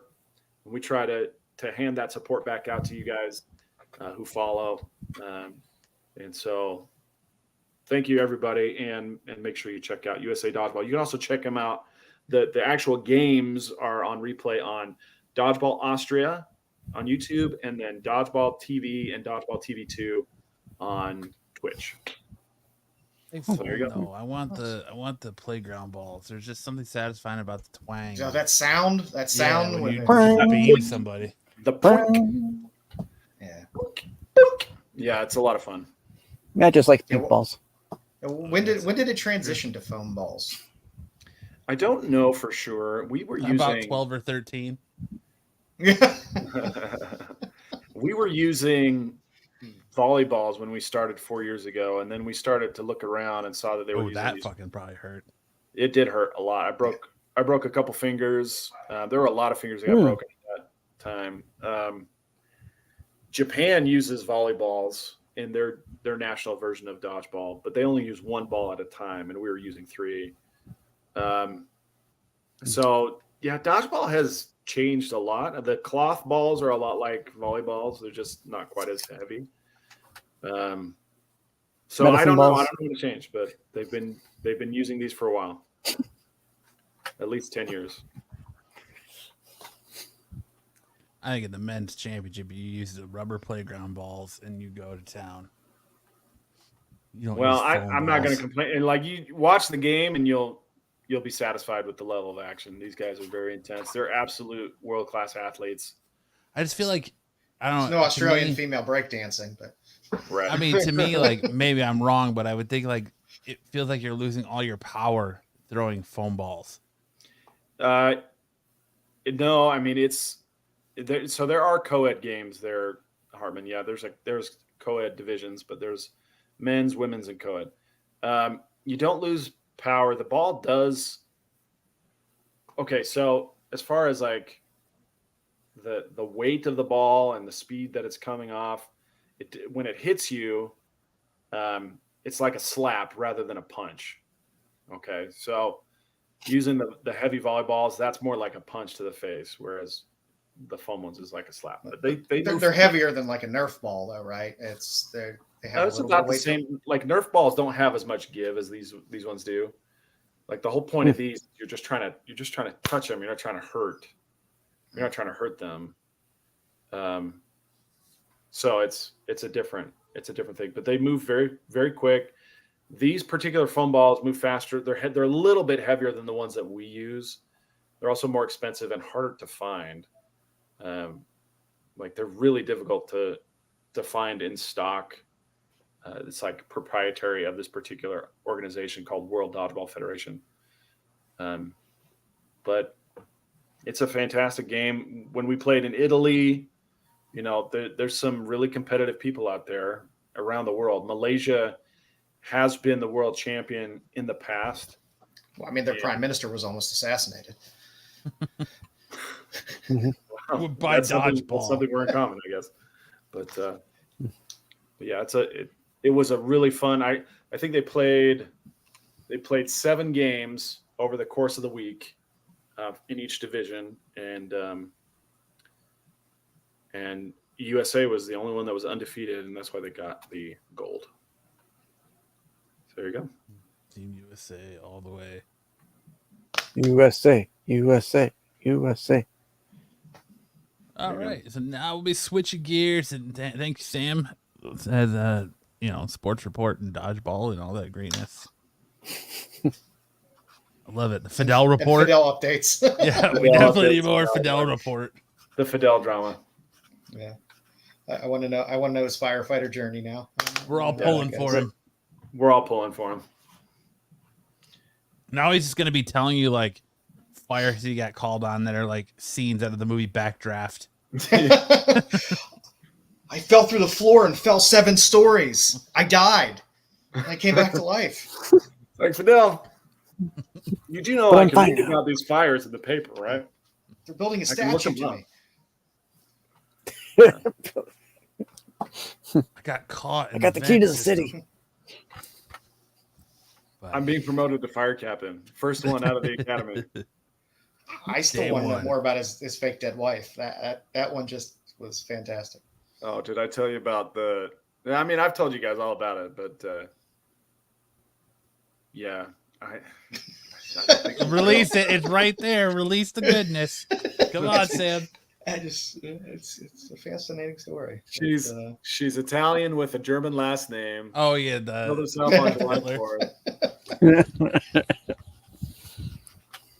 what a guy. Damien says, "What if Fidel was really living his catastrophe life? Like seriously? Yeah. I don't like. Okay, Fidel did some stuff that was really bad. He bought a car. Did I tell you guys about this car accident he was in? He bought a car from his uncle in Mexico, and he didn't get a title. He didn't insure it, and he spent like $2,500 on this car. And then within 10 days of bringing it home, he was in an accident, totaled his car, and the accident he was in was with a motorcycle that had 2 passengers on it. The driver and then the driver's girlfriend, and they laid it down, and each of them lost a leg. Oh, no! As a result of the accident. Oh, that's horrible. Now again, I don't know if any of this is real. I have no idea if any of this is real. Adolf Mussolini. That was the girl. So Hartman says your name ain't Fidel with a clean record. So he said he couldn't drive himself to dodgeball, and he needed a ride because he had this accident and his car was totaled. And so I don't know if any of this is real. Like I should look it up. But I have no idea. You should tell him you got your seats treated in your car and he has to ride in the trunk. I mean, wouldn't he be in Just as jail if people he's do. driving a car with no insurance, no title, no nothing, and he got in an In accident Arizona? where 2 people lost their legs? Well, it was the other driver's fault because they were drunk and they were also uninsured. And it was their fault to What begin with. coincidence. It's the perfect storm of disaster. It's just like So it has a happy ending after I all. have no idea how much of this is true. I mean, I could look it up, I guess. In fact, yeah, let me go ahead and do that. It's more fun not to look it up and just. Buffy said that picture earlier wasn't drones; it was the aliens coming to take Fidel home. Yeah, let me just look it up. But I have no idea how much of it is real. Back to East German Italy. The guy just like he says things that are just absolutely bonkers, and I think it's just all for my sake. Like he's just trying to keep me driving him to dodgeball because he doesn't want to buy it. He doesn't want to spend the money. Did he He's buy gonna have you all a that world, firefighter money now. Did he buy you a world's best dad mug on Father's Day? Because I feel like being his father figure, you deserve some sort of recognition. World's best cabbie, probably the better. Yeah. All right, Echeverria. Note: Sam is a lawyer. Okay, so there's no case. There's no case against him. It's like, okay, what's going on here? Come on, man. I feel like he's taking me. He's just lying to me. Everything he tells me about his personal life is a lie. But that's just the say, "Hey, fun man." part. That's the fun part. You never know what you're going to get. It could be the most outlandish story. Yeah, I mean, he should have been locked up. He should have been in jail. Yes. The reason why he couldn't go with us to Italy, according to him, was that he got in this car accident and he couldn't leave the country because there was potentially going to be a prosecution against him, and then it never materialized. He's just catfishing me constantly. Sounds like he might need to call Styx, attorney at Life Law. Yeah, Styx attorney at Life Law to the rescue. I Somebody needs to am just write a taking screenplay. on new clients. So We just need a screenplay. Somebody needs to write a screenplay of this Yeah. life story. and It's I'll be the fascinating. William Matar of Okay, but the big reveal at the end when all the lies are laid bare is that we knew all along that they were lies. So yeah, we know. No one ever thought that was true. So you just do the twist in the movie where everything really ends up being true. But you Yeah, all that thought would it be was the lies. real twist, is that it ended up happening. He saves you all from a burning building at the end. Yeah. Fantastic. Cosmic says we all have friends that will never get to leave the country, unfortunately. Yeah, for sure. Poor Fidel. All right. Well, let's talk best and worst covers of the week.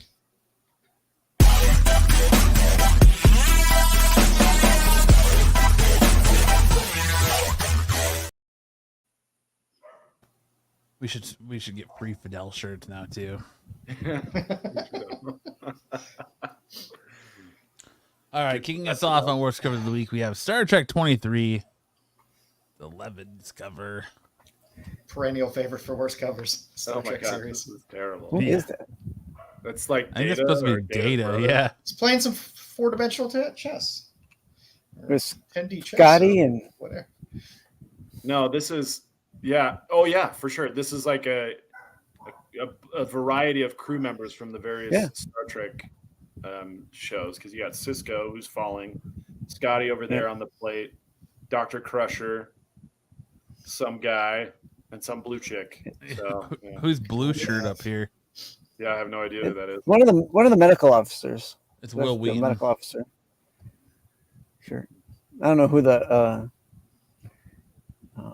I don't know. can't think of the blue race. girl. the girl. The blue antenna girl. Yeah. Scotty They've only looking. shown up a couple times on TV. Need more sexy Beverly Crusher covers for Star Trek. Real creepy. Up next, we have Wonder Woman 12, the Gilliam March swimsuit cardstock cover. What I else you like don't about like this? Ian Marsh, but Look at that face. yeah. Look at that hair. Somebody needs to go to the hairdresser and get it dyed. It's like body banging. Then you get to the face, and it looks like someone hit her with a fucking fire extinguisher. Fidel put out her a lot of flames. angles. There's a lot of angles on that face. She's 80 years old. You'd look like that too if you were 80 years old. Fighting Oh, crime all the time. I mean, with boobs like that at 80, she definitely had work done. I like how detailed the upper body is, and then just like there's no muscle tone or nothing in the lower body. But they're shiny. Just gloss. Legs are shiny. They are shiny. She is well oiled. And what? Since when are her bracelets like invisible? Maybe those aren't bracelets. Damien says that's Fergie. That Fergie. She's as old as sticks. She has no ass. Woo! Someone's liking it. Yeah, we got stuff. We got stuff going on. But yeah, the face. Do better for swimsuit cover. Yeah, they didn't do. How Wonder dare Woman you very talk good. about Fidel's deceased wife, who is the cover model that way?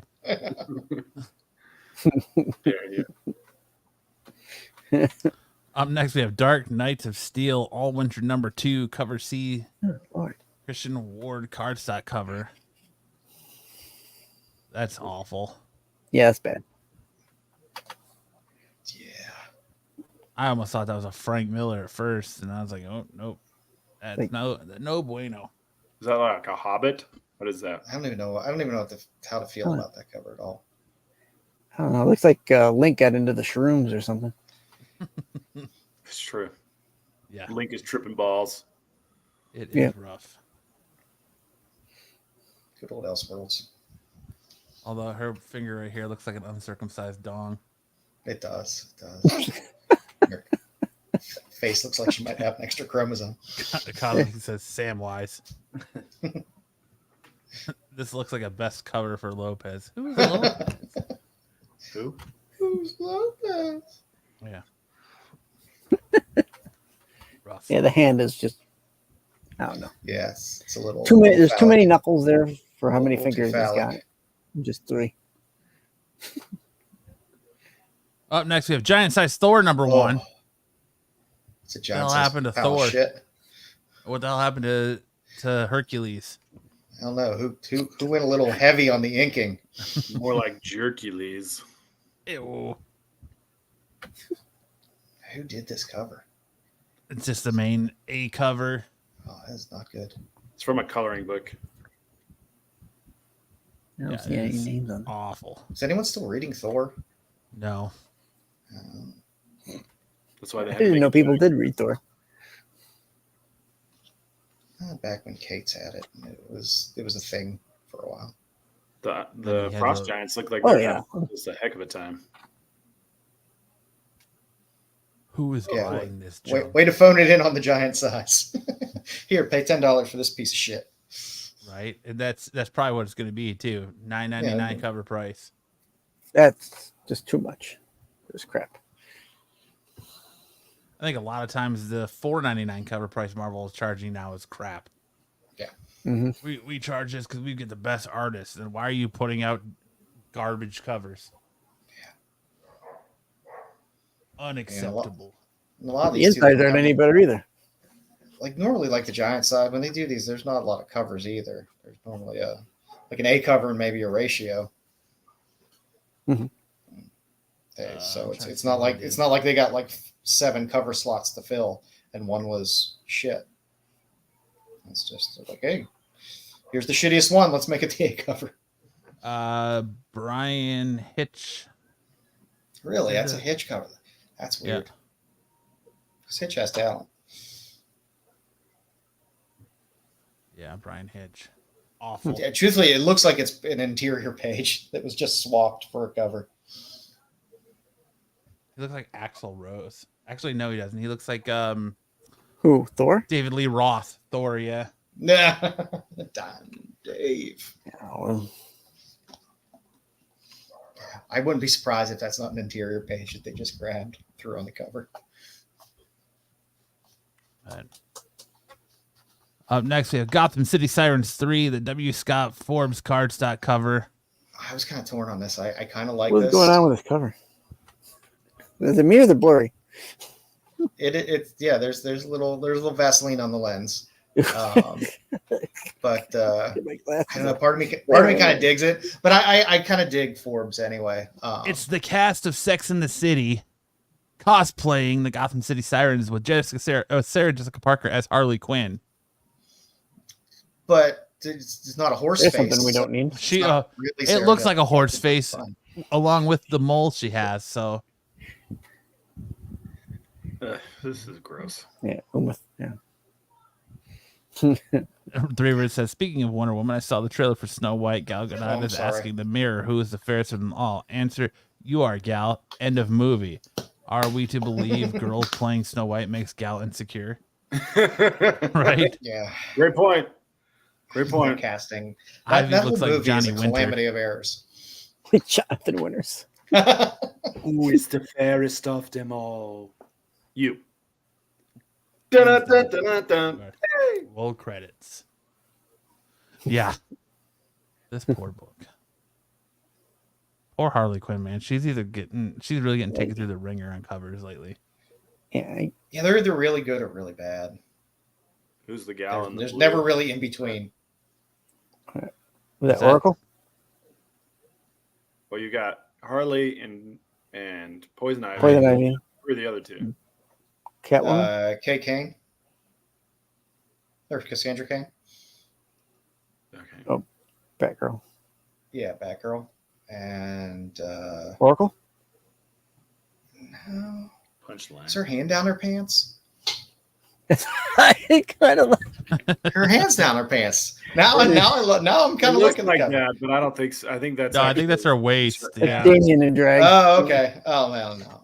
Back to where I was, where I'm kind of ambivalent. But, you had me for a second. You had me.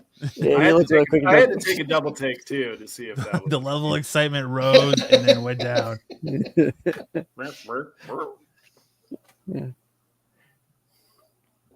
Yeah, I don't know.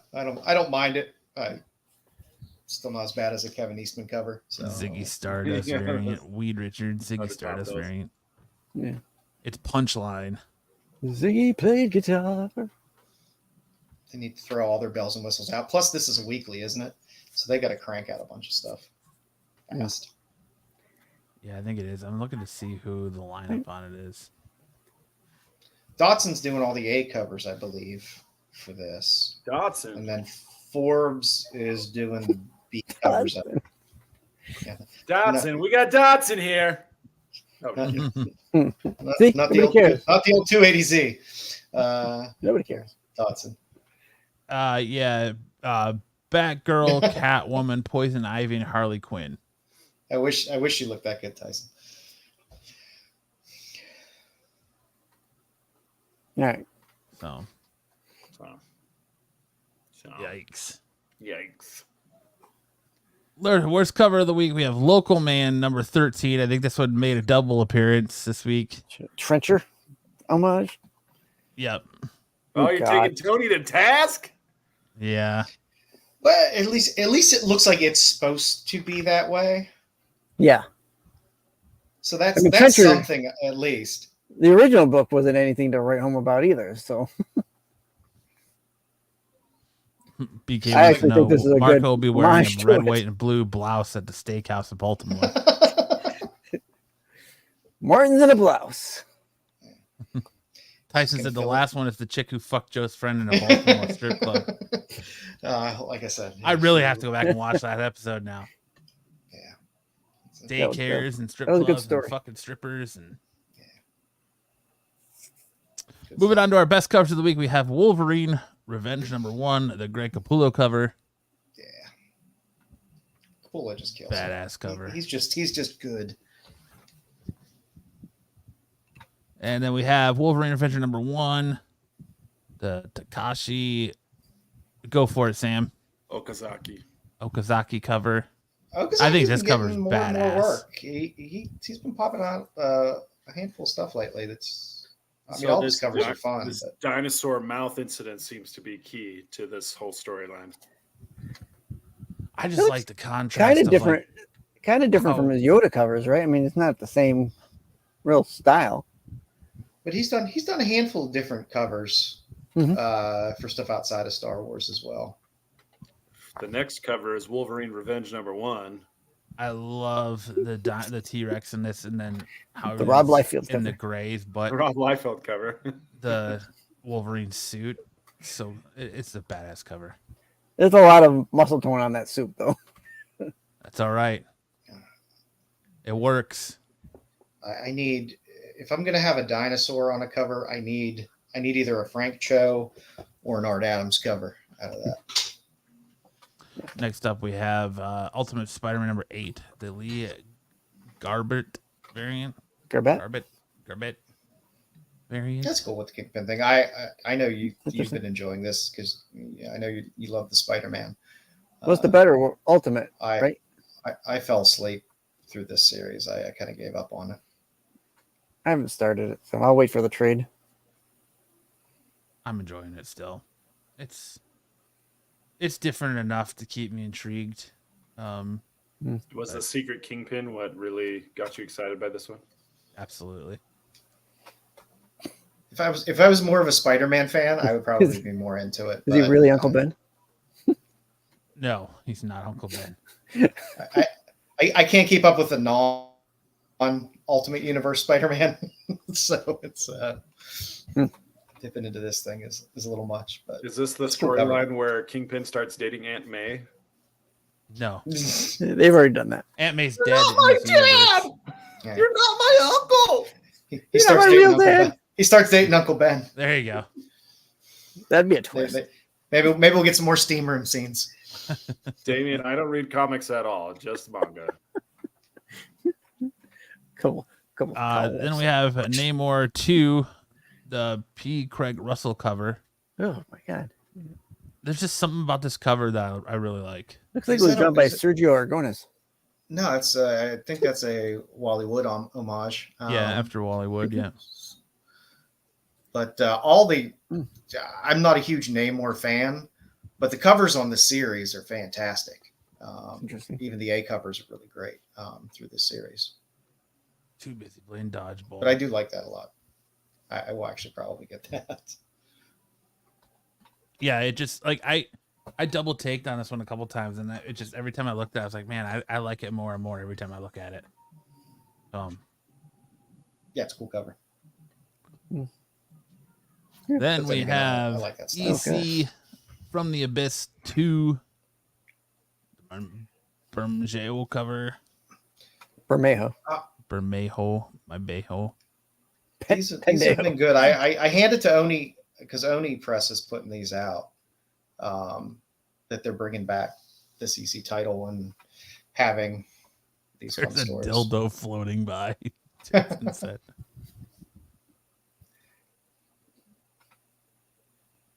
Who chose which one? Damon. Who chose this? Which one, the Namor or the EC? He's talking about the EC. Most of these are my pick this week. Kyle had one or two, but most of them I would, because the problem is that there wasn't a lot of great covers this week. The covers this week were pretty scarce as far as like quality covers. But I did order yet another Akira homage with Sir because Boom had an exclusive for that and had another Akira homage. Buffy wants you to say the word, Matt. No, I'm good. Epitaphs. I would say encephalitis. Epitaphs. No, these EC books have been good, and the ratios on them have good covers too. But because there's I think 2 or 3 titles. This is a Kyle contribution. We have Jenny Sparks #1, the 1 in 25. Saw Weak cardstock cover. Is she one of those Spice Girls? This baby Spice. Want to be in my lap? She's getting her own title, so there's a lot of decent covers on this for the Jenny Sparks stuff, though. Right. If you want to be in my lap. Hard pass. And Sowie's good. Sowie is like a better, more restrained Besh. Rose Besh. And then there's our repeat. Don't mind me, just say Taco Bell cover of the week is that local man. Oh, he is blowing it out there, Trencher isn't he? variant. Yeah, that's a battle he's not going to win. No, Wow. I think that's the first time you've had a double. that's a two flusher. Yeah. So nicely bad you had to see it twice. I actually like it because it looks just like His foot the looks like a Trencher. dong. Like I said, at least it was intentional. Yeah. Oh, look at that. That looks like a boobies and a torso. Oh, it does. Or an upside down dick. Or a gorilla chest. Or an upside down dick. Yep. Good eye, Sam. Dick and balls. Sam's really spotting the dick out there tonight. Oh, there's another one right here. Is this fist? Yeah. But in our homage cover of the week, we have Red Light number 4, the erotic films homage cover. I got all these. They did the erotic homage covers. I bet you do. They're fantastic. It's a good series. There's DeCall did all the A covers for this series. So yeah, there's some good stuff. And there was a break. There's a break in between Red Light 3 and 4. So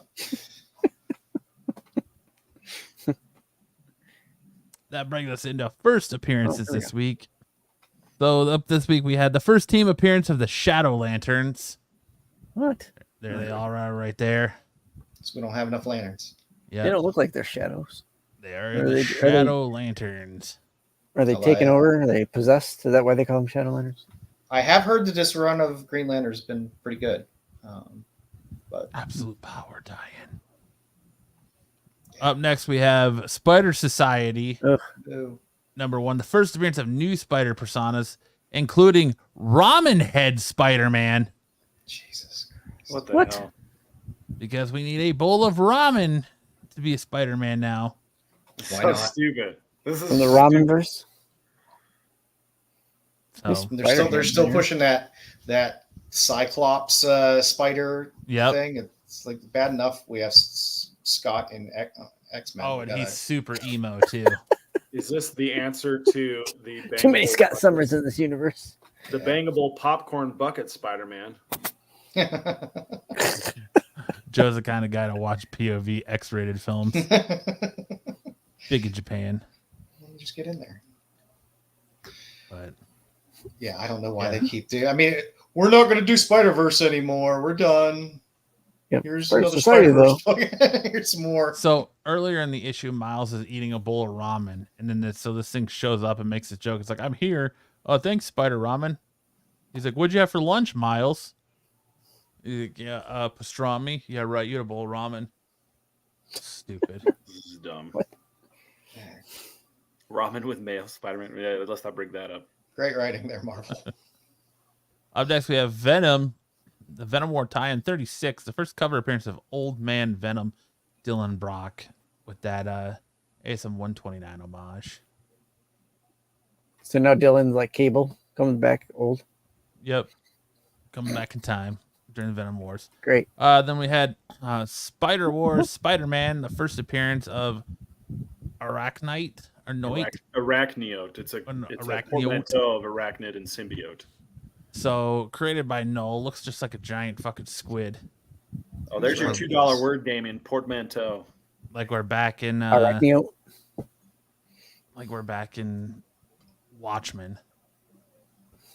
There's too many damn spider titles. I can't keep up with all the different spider titles. This one was actually good because it's a tie-in to the Venom War stuff that's going in, and it was the Venom symbiote is attached to Peter Parker. They make a pact that Venom will not take over his mind, so there'll be two separate entities working together. And then they have like this conversation about everything that's happened since the last time he put on the suit. And it was actually, I really liked it. But I still don't understand why Marvel is pushing Mary Jane as Jackpot. Like it's just not working. Yeah, I don't get that either. Outside of just pushing more Mary Jane covers and having a reason to put Mary Jane on more covers. Mm-hmm. So, well, everyone's got to have a superpower, right? Or something.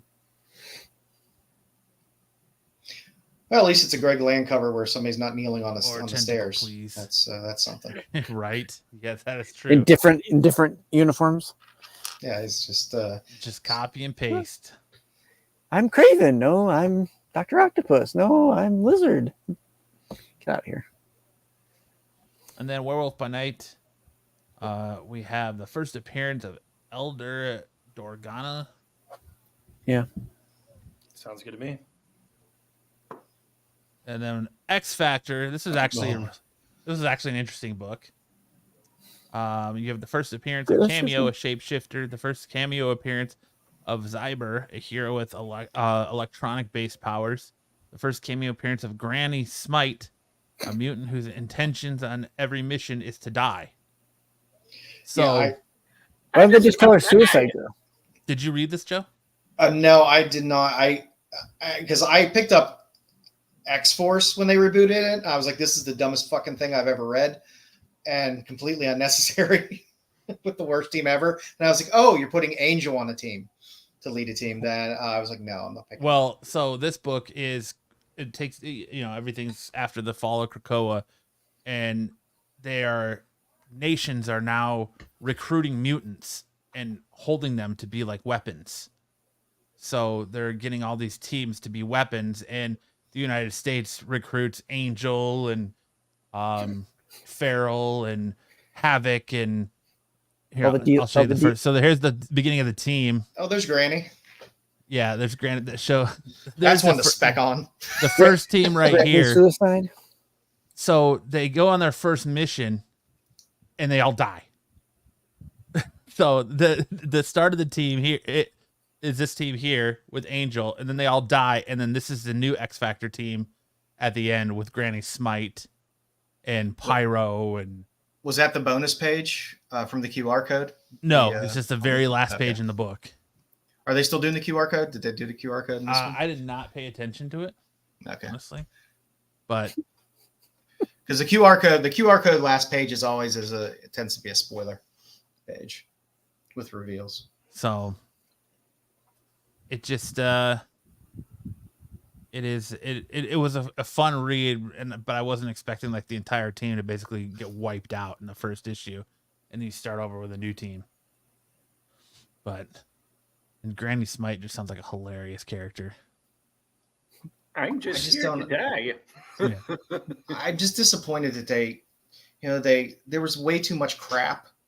So they were like, oh, we're done with all that. We're starting fresh.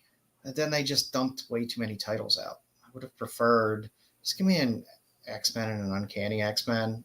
Let that cook a little bit and then drop some other titles. But between the X-Force, the NYX, it's just like, it's just too much again. Mine is Granny Smite. I know what they used to call Brazil nuts. I mean, X-Men has been good. Nuts. And I liked an X Factor. I haven't really cared for Uncanny so far. Look it up. I wasn't. I didn't. Well, I always mix up the X-Men one and the Uncanny one. The Uncanny one was with Scott, and their X-Men one is with Rogue. Or is it vice versa? X-Men 1 is with Rogue. Okay. The X-Men one was okay, even though for some reason they fought a dragon for like 10 pages. But it's still, at least it had characters. I had Rogue and Gambit and Wolverine. I liked the characters. But it's like, oh great. I get Uncanny. I gotta see Scott be an asshole for however many pages. Yeah. That's a lot. This will be interesting. Now that you're showing what happened, I'm interested to see where they go with this. Yeah, I was shocked to be like, oh man, you wiped out, you introduced this team right off the rip and then just wipe them all out. Okay, let's go. So I'm interested to see what more of, and the concept is pretty interesting too, where they're using mutants as weapons. So I'll continue checking it out.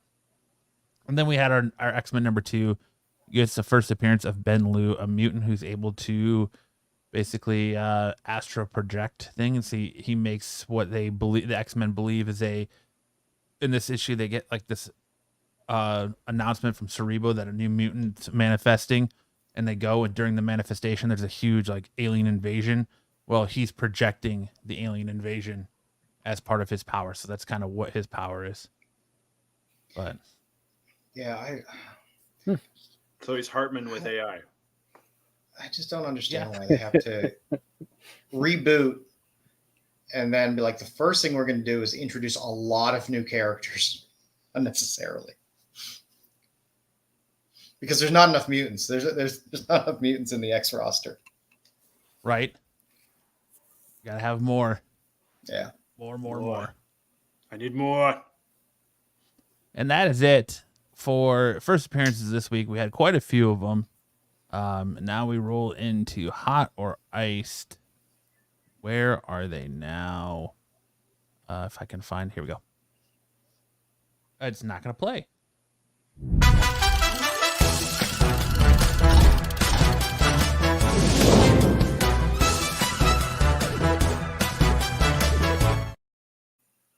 We'll just play And it any just old stops theme abruptly. Yeah. Round one, too. What, Sam? song. We'll just play any old theme song. Oh, is that what it did? It didn't. It was Hollywood assholes. Oh, was it? Damn. No, I hit hot or ice. What the hell? It just plays randomly. What the hell is going on in StreamYard? All right. So this week we're doing the CBSI Hot 10 list from August 26, 2023. First up, we have Alpha Flight number 1, the Arth Adams 1 in 50 variant. Stein says up from 55 to 100 to 100 to 150. Ice Eyes are back in this week. Will this become one of those variants that people seek out years down the road and cannot find it? I actually remember this one. Mm-hmm. I remember I this love one. this cover. I love this cover. Do you guys But think then it's again, up, down, the same? Same. This is an Art Adams, isn't it? Yeah. I'm gonna say It's same. I think it's a little lower than the highs it was hitting before, but it's still commanding a decent number for a 1 in 50. Yeah, I'll say down as well. Sam. Same. I said Down? it's same. Same. Oh, you're saying the Down. same? Yeah. Listen to me. I listen. I just wish she didn't have those creepy hands. Does the chickens have large talons? Thanks, Napoleon.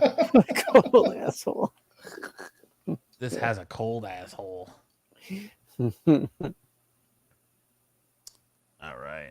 She's got eczema hands. Kyle was trying to play November Rain on stage with Feldman. So we had Down. one. Seconds Yeah. later. We have one up right now for 3 bids of $3.25 with 9 days left. One to buy it now of $99.99. Another buy it now for $120. Sold for $70 on June 6th, $43 on June 4th, and then $14 on July 60. $67 on July 14th. Yeah, those people stop selling these books at auction. Just put them up. Just put it up for $75, $100 or best offer, because you can get lowballed on half of these auctions anymore.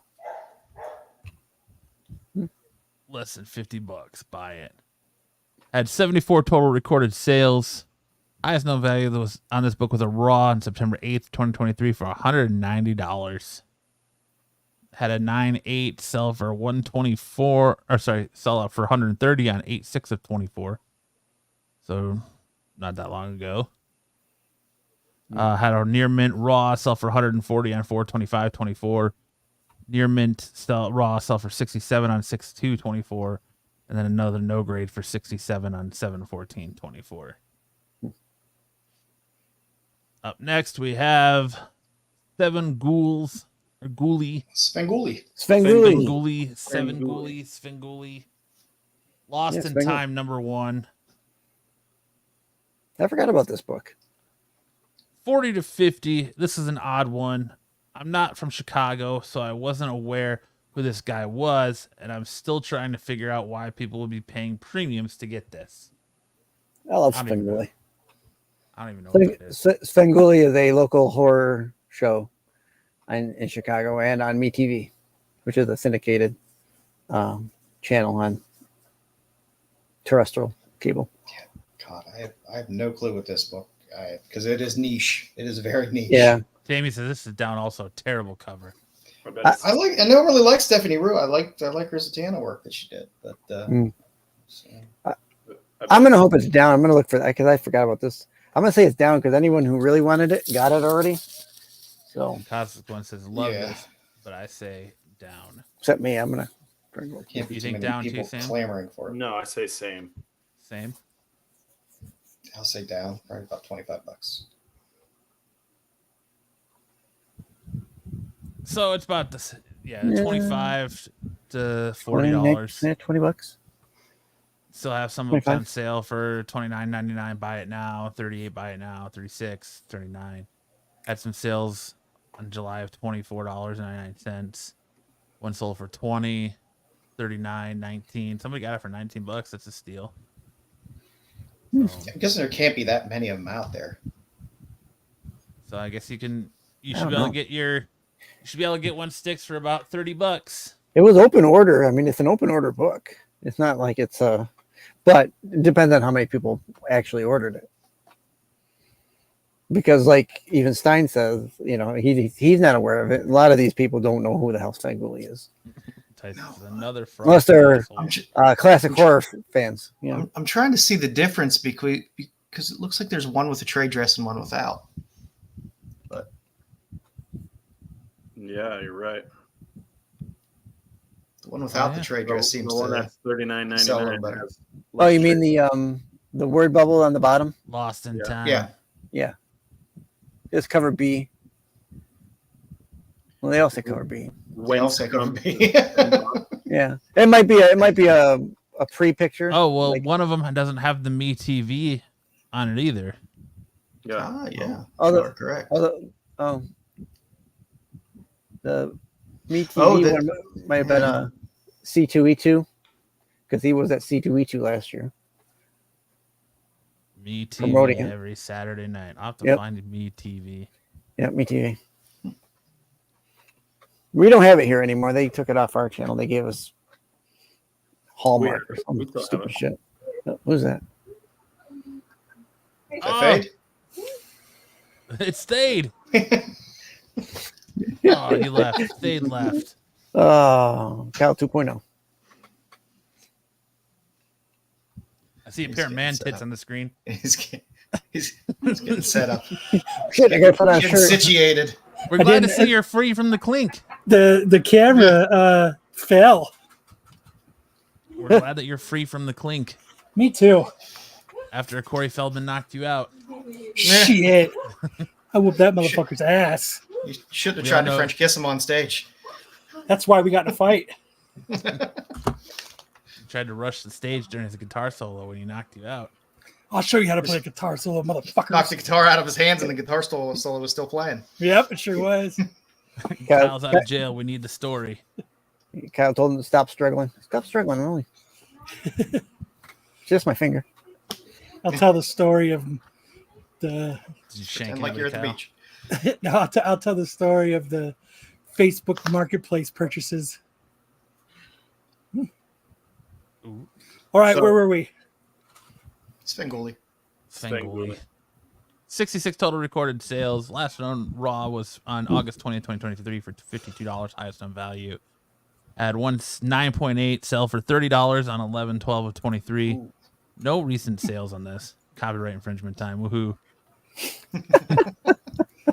Near mid for 22, 30, and 10 all in 2023.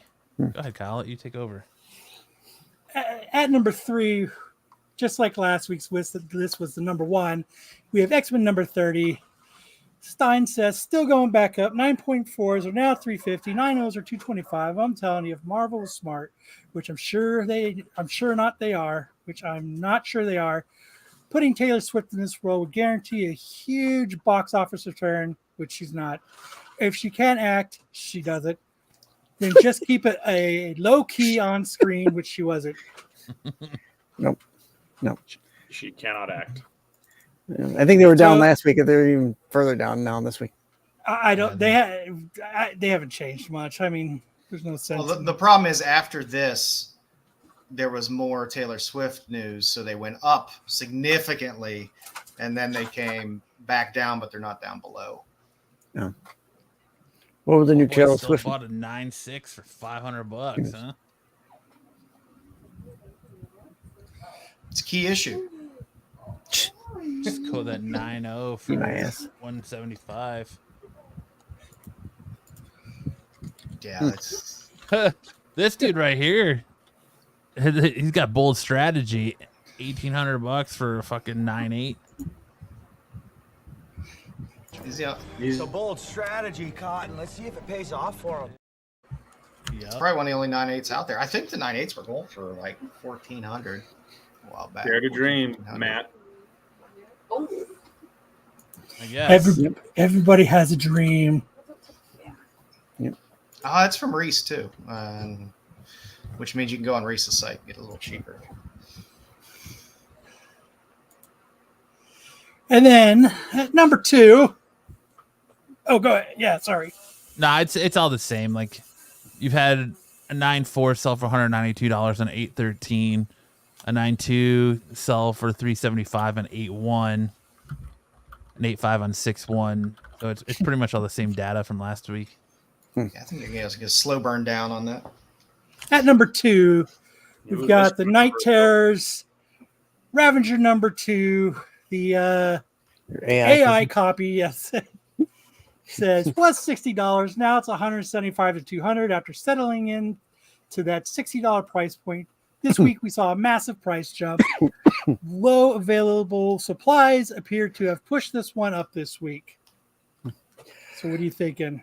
This was that Nice cover, but controversial lower. cover that Head on here. dug into. I think it's Yeah, way remember down. Hartman did a whole thing on it for us.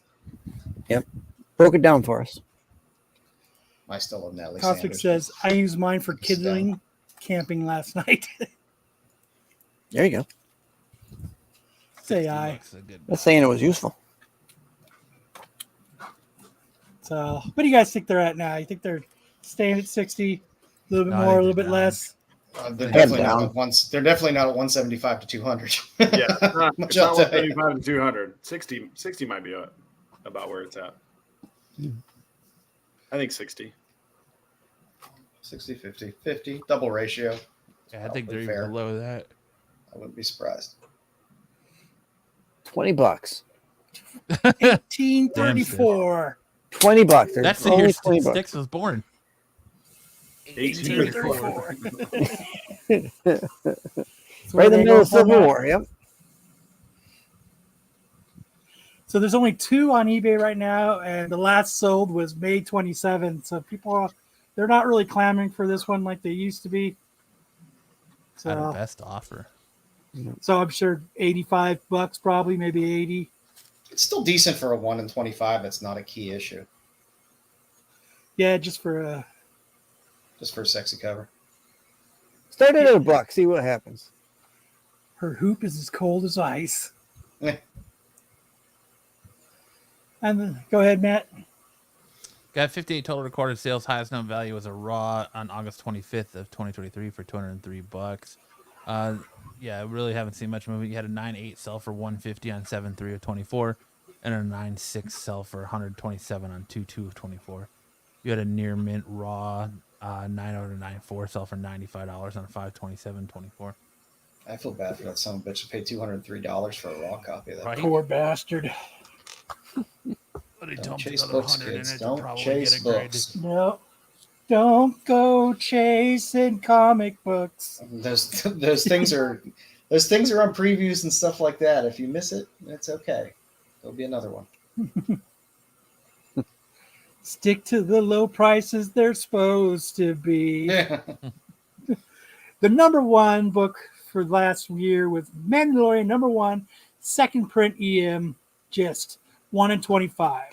80 to 125. While I understand why they are just adapting the book from the show, it would be nice for it to address storylines that may be occurring off screen. Just saying. So what do you think this Fair book's enough. doing now? People love The Mandalorian. Most covers are pretty good.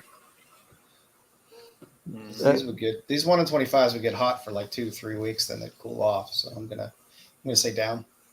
Yeah, I'm gonna say down as well. I wish these books had more in it than in the show, but they don't. Yeah, They're they're just cut and brazen dry. cash grabs. Yeah.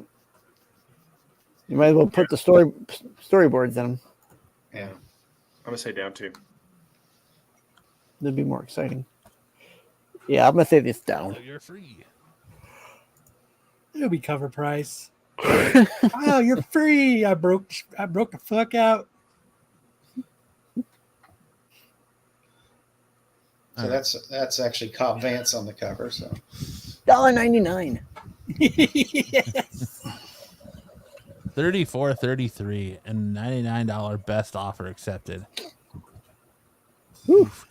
So Joe's right. People aren't paying stupid prices for this 125 second print. No. These things are like a flash in the pan. I mean, this one for $1.99 even has a flex in the title, so you know you got to buy that one. yeah. I mean, no one's even started bidding on them yet. There's only one bid on this one on the bottom left corner. Strong. And it has, well, I It's from did the- this last night, so Like these all might be from the same seller. They all got I the same didn't- shipping. I hate when it switches views on me. And I do it like this. It's fucking, I hate that. But, oh well, because then we can't see the sellers. But yeah, total 17 total recorded sales. Highest known value is a Raw on August 27th, 2023 for $150. That's it. No slab sales. No other than what we saw, no other Raw sales. Those were all Dom's purchases. Yeah. People just don't care anymore about it. Dom. It's a cool Cobb Vance cover and just does great Star Wars covers, but it's just like you can get all these 125s they come out with cheaper. I heard he got kicked out of the con he's at in Chicago because once he met Boba Fett actor, he jizzed in his pants. Yeah. Left a snail trail. Yeah, it was uncontrollable. They had to go make him go change his pants. But now it's time for Kyle's, just in time for which is better. Pick the better song. So last week I had Dr. Dre's Nothing But a G Thing versus the Wu-Tang Clan's Protect Your Neck. And you guys voted Ain't Nothing But a G Thing, baby. Oh man. Nothing but a G-string. Huh? People. Well, to be fair, it was only fucking 36 votes because Pete can't put our stuff up. Yeah, Even when I give it to him on a Tuesday, he can't put it up before Friday. So this week we'll have to post it. We'll have to send it to it. Well, now it's probably going to be impossible since he's on vacation. Yeah. So this week I'm doing Outcast Elevators Need You versus Never heard the that. Ghetto Boys. The World is a Ghetto. So I never heard of either of these. what? Oh, Outcast Ghetto was Boys, right? shit. Ghetto So- Boys are fucking the shit. Bushwick Bill, Yeah. motherfucker. Yeah.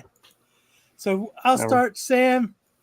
Here we Here go. is Elevators, Me and You by One for the- Outcast. All right, here we go. One for the money, yes sir. Two for the show. Couple years ago on Headland and Low was the start of something good where me and my rode the Mata through the hood. No, you got to say the word. I'm not saying it, man. I can't say it. I'll say Hard. Brazil now. Sam's got a hard R at 8:12. Just trying to find a hookup. And now every day we look up at the ceiling. Yeah. Watching ceiling fans go around. Trying to catch that feeling. Off instrumentals. Had my pencil plus my paper. We caught the 86 Lithonia headed to Decatur. We're writing rhymes. Trying to find our spot off in that light. Light off in that spot. Knowing. And then you get to check it. A 1-2. A 1-2. Dope. In the Cadillac. The call us. Went from players ball to ballers. Putting All right. the South up on the map was like Little Rock. Here, now it's The World is a Ghetto. What we see every day. Living in the ghetto, this is where I stay. What we do to get by. Live or die, the world is a ghetto. Let's take a journey to the other side where many people learn to live with their handicaps while the others die. With a mother It had no money spots.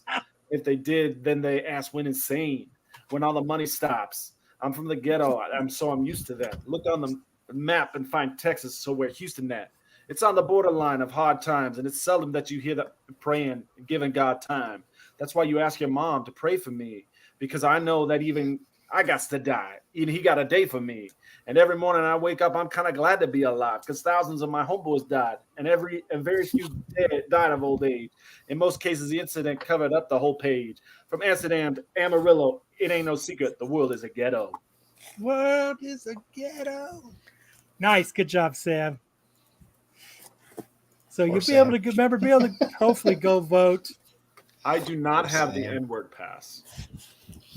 No. I am a very white guy. You're pretty fly for a white guy, though. I don't know. And Matt is muted and talking. I don't know that I'm fly at all. I run a dodgeball league.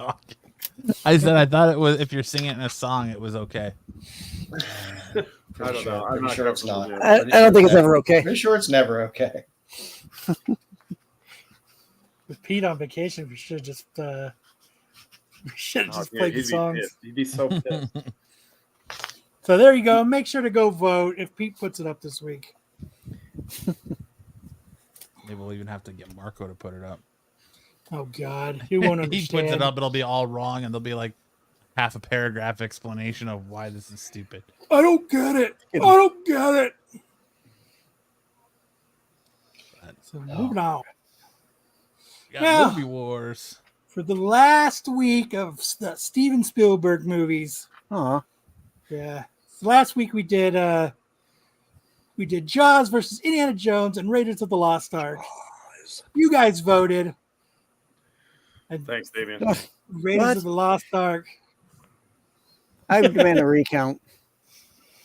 So to finish this off, we all know Raiders of the Lost Ark is going to win. Recount. Potato salad with raisins. You never had that? It's disgusting. Raisins in a salad? Yeah. You guys have never had that? I have. It's gross. Way to ruin raisins. Marco is bad at not getting it. I don't know what kind of. You can definitely tell which segments Marco does not like on SNS. I don't get it. I don't get it. So it's normally a state of confusion when he's on. Just confused for 2 straight hours. So for the confusion. So for the last one, we're doing Indiana Jones and the Lost Ark, Raiders of the Lost Ark versus Close Encounters of the Third Kind. Oh, you better pick Close Encounters. I was going through his newer movies, and I was like, "There's nothing that's worth putting up of his newer movies." No. Catch Me If You Can, nah. Ready Player One, nah. You're not going to put West Side Story up there. Thought about it. J.J. Abrams makes Steven Spielberg movies now. Right. He's the new Raiders. I know Raiders Lost Ark. I gotta go with Raiders. I love me some Karen Allen. It's because Marco's pissed you didn't think of it. I Close Encounters better. Yeah, probably Raiders for me too. Oh yeah, Raiders. I knew it. Oh, yeah. There was really nothing else to go up against Raiders that would even matter. If everything else lost to it, then yeah. Did he do Batteries Not Included? Did he? No. No. So now I have to think of a new one this week for next week. But remember to go vote if Pete puts them up. We have Raiders Lost Ark versus Close Encounters of the Third Kind for the final matchup of the Steven Spielberg movies. All right, now we're into. I still got to make this graphic, but we're not doing TV show anymore. We're doing Scene Stealers. Last week we did this one here. Hocus Pocus, Stranger Things, or E.T. And that even somebody with a severe concussion could figure out. Yeah, you guys got it with E.T. at 83%. So this week, since I got so much hate last week about, oh, you phoned it in. Oh, this is so easy. I want to know who chose Hocus Pocus. Oh, how did you do this? I'm ashamed of you phoning it in. This week, motherfucker, what movie is this from? Holy shit. Troy, Raiders of the Lost Ark, or The Scorpion King? Scorpion King. It's not Raiders of the Lost Ark. I'll tell you that. I'm going to go with Troy. I'll go with the Scorpion King. Yeah, I think it's Scorpion King. Buffy says Troy. You didn't phone it in this week, Pat. Yeah, no, this was a good one. This was a really good choice. I liked it. Oh shit, that's funny. Next week, Matt will show us a picture of some random wall. What movie is this from? It's gonna be one brick. Yeah. Granted, the patina of it looks a little like Raiders. It looks a little older, but I don't know. I'm gonna go with Troy. It's got that Mexico filter over it. Your wife's vagina. Yeah, it's pretty barren. Hasn't seen water in days. But yeah, like Kyle said, make sure to head over to the Renovision YouTube channel, click on that community tab, and vote in best songs, movie wars, and scene stealers. BK's Raiders. That's what I'm leaning towards. I think that's too easy. Matt went to the Stick School of Game Creating. No, I didn't. I just got told how easy it was last week. So. All right, and now we're at our Who Said That quote of the week. Oh shit, I forgot we're doing this. All right, go for it. This week goes to Marco, who said, "All I want is cocaine and hookers," which he mentions that a lot. So I think that's something he might do when he's going to for that quote. When he's going to a con to sell books. He's got, that V right there, man. I'm sure it attracts all the hookers. Gotta sell those books to pay for that cocaine and hookers. So only on day one he sells books, and then he blows the rest on. He blows the rest on the weekend. Honey, I'm not going to be home till Tuesday. Yep. Wakes up Monday morning in a gutter somewhere. Whoa, that was a great weekend. I got crabs. He looks like he's got nuts on his face. Oh God. Got nuts on his That's a dog right here. Right in that area. I believe hookers see him as a mark. They see him as a Marco. All right. So now we're going to do the get off my totally cool qualified dark side line, which is the Who Said It game. And let's get it started. Who said it's America's Wang? I think I did. I think I might have said that in reference to Florida. Who do you guys think said that? Joe says thinks it's him. Stick says he thinks it's him. It might have been me. I'm gonna say Bruce. I'll say Sticks. We'll give it a second for the Sticks will use that. Joe or Stick from Daniel. Joe or Sticks. Sticks. Definitely. I think it was definitely on our show. Hookers pay Marco to stay away. Here's $20, kid. Here's hooker. Here's cocaine and $20. Get away from me. It says maybe Joe because Wang is involved. I think he means to say I know. Because. Okay, so this goes to place. It's another country. It's America's Wang. Give it a break. Yep. It was Joe. It was Joe. Yeah, Florida is it. It is America's Wang. Look at the map. Oh shit. So for our next one, who said I'm getting a boner? Getting a boner. Dom. Dom. Sticks, who do you think said that? I'll say Dom as well. It doesn't like that. I don't know. Matt? I'm gonna say Sticks. I don't think I've ever said that. America's Bush.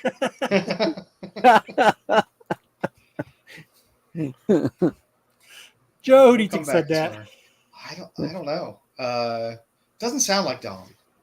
Damien, definitely Damien. Damien, when he's talking about circles running into each other. Yeah, maybe I said it. It's possible. getting a boner. I'm getting a boner. I'm on a Wang theme, so maybe it was me. Those circles are turning me out again. All right, that gun goes to. Oh, she's getting there for leverage. Yeah, and he's like, I'm getting a boner. I'm getting a boner. Accident. Oh, it's Sam. It was Sam. Oh, Well God, played, Sam. Well played. Tyson, it could be Bruce talking about Dom. We got him, Tyson. We finally got him. Who said he knows why this girl's going bald? It's because she's going through menopause. This has got to be Dom. Who do you think that is, Sam? Oh, jeez. Yeah, let's say Matt. Sticks? I'll say Joe. Matt. Definitely Matt.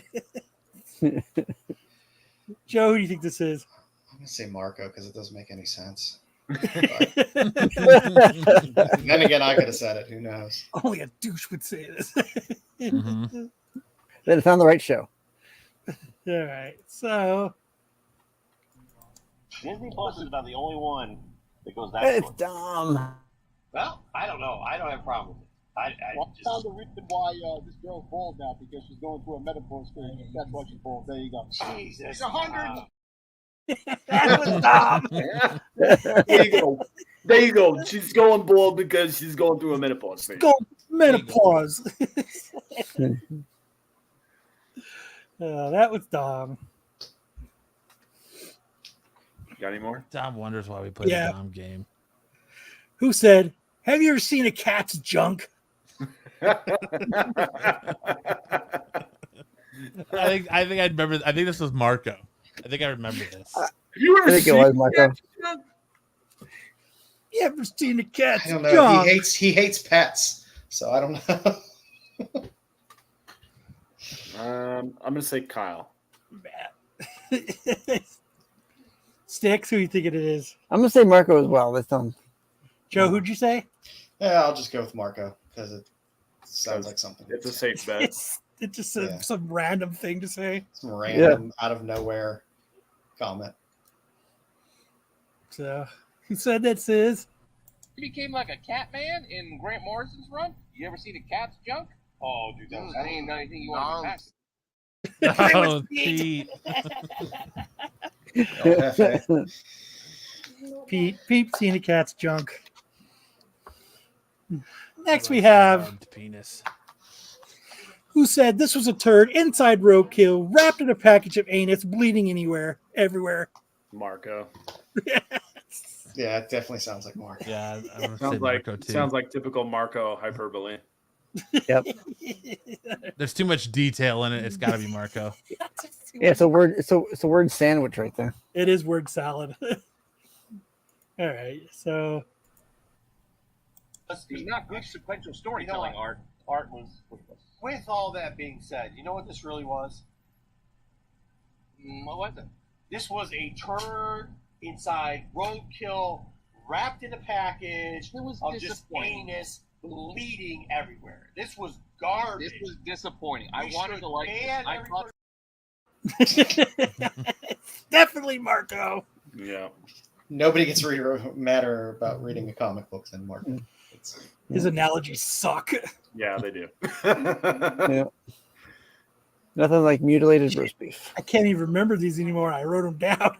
That's what's good about it. Every week is it's. I wait so that it gives it time to because everyone says so much shit. This is Kyle. I remember this episode.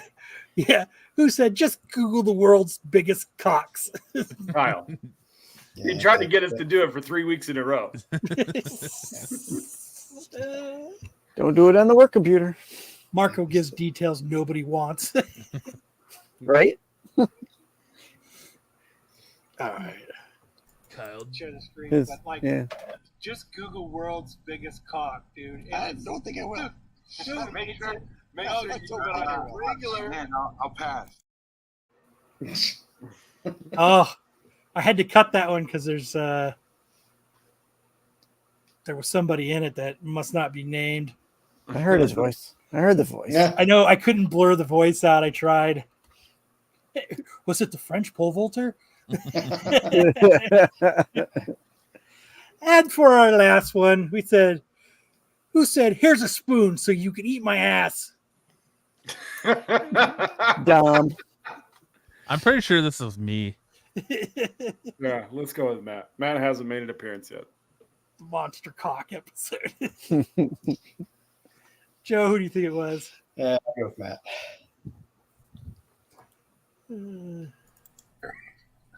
Or somebody said, "Here's a spoon so you can eat my ass." And he's like, "I lost the spoon." Well, here's a fork. So just go get another one. Ass. That was one of our better warm-ups. That was a good warm-up. That was Matt. Definitely Matt. So there it is. That was it. Yeah. Matt That is was a the Who eating Said ass game. connoisseur. Spoon. I prefer spoons, no forks, and no sporks. I'm sure she does too. All right, it's time for the segment that makes everybody leave, but the most dirty and despicable of It you even makes stay. people leave the show. It's time. It's time for Craigslist misconnection.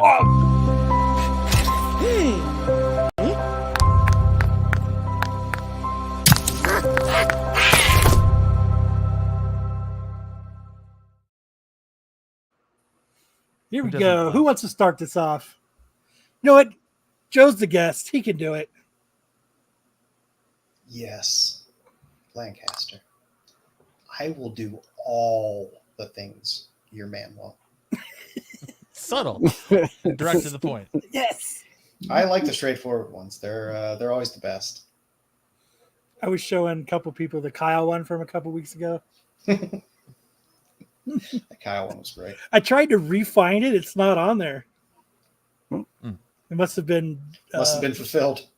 Or deleted or fulfilled or Either way.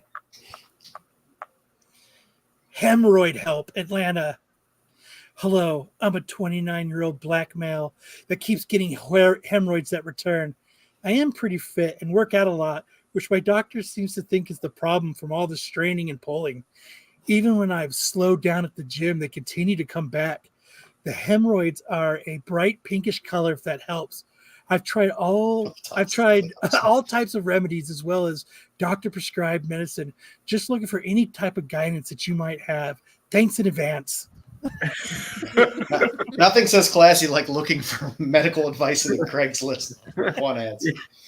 Yeah, WebMD just ain't cutting it, man. I got to get some more personalized attention. Yeah. At least he described what color they are. That's just because in WebMD everything's cancer, so he had to go to a different. Yeah, he had to go to a different source. He had to go to Misconnections. He's like, I needed some come pop it like it's a zit. And Atlanta and hemorrhoids. Who didn't expect this? Hot Atlanta. All right. Atlanta. Wants to do this one? I'll do it. Oh, go ahead, Sam. Want to be a father? Hit me up. I'm looking for a woman to let me impregnate them so we can have a baby. I'll always be in child life. Hit me up. Child life. Damn. Dude, this is a total lie. This is a Fidel type post. It's all fake. I always impregnate you. I'm grieving from the life lost of my wife. Yeah.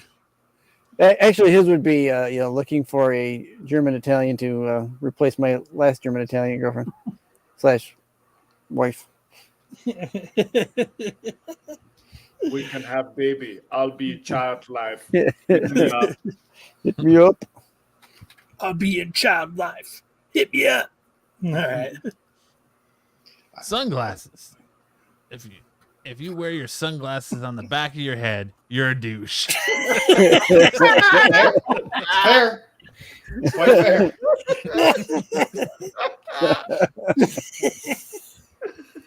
You take those Oakleys and put them on the front. Yep. Just put them on the top of your head like everybody else.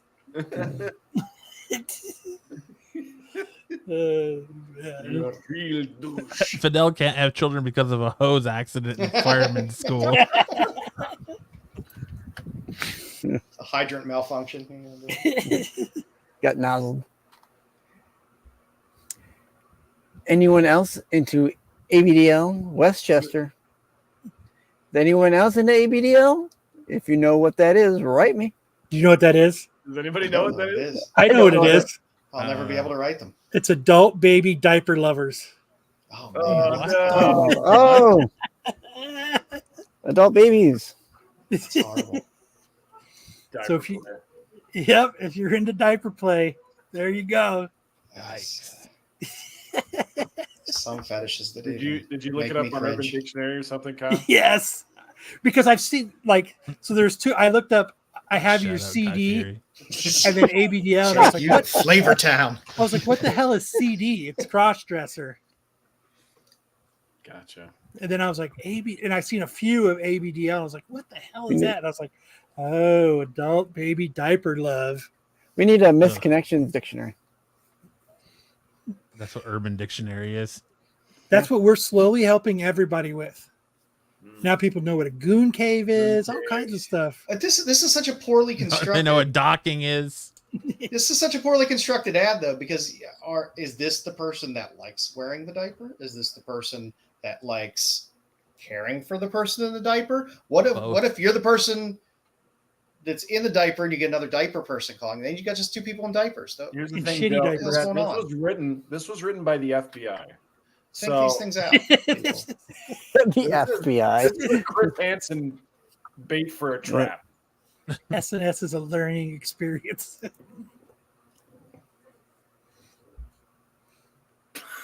Joe, is it Sticks or Joe? It's Joe. We're back at the I'll top. take it. Joe. Who's up? Quorum. Who wants to see my cock?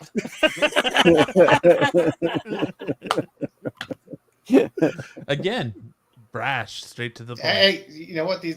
They're straight and to the point. I give them props for that. It's no piece of shit, but it's Piece of shit. Piece of shit for breakfast. Podcast. Oh, you got it. It's you, Kyle. Yeah, you go. I'll do it. Podcast guest. Who wants to come on my podcast as a guest and fart on my balls? Come on. I know you do. Just come on my video podcast. Act like you are a breaking in fart on me balls and leave. Mask optional. on their video podcast. This sounds like the guy who wanted to box me. I just like the whole like playing out of, look, you're gonna pretend like you're breaking in, like you're a burglar. You're just gonna fart on my balls and leave. Fart on me balls and leave. Fart on me balls. Mask optional. Fart on me balls and leave. Hey. Essence in a jar, Salisbury.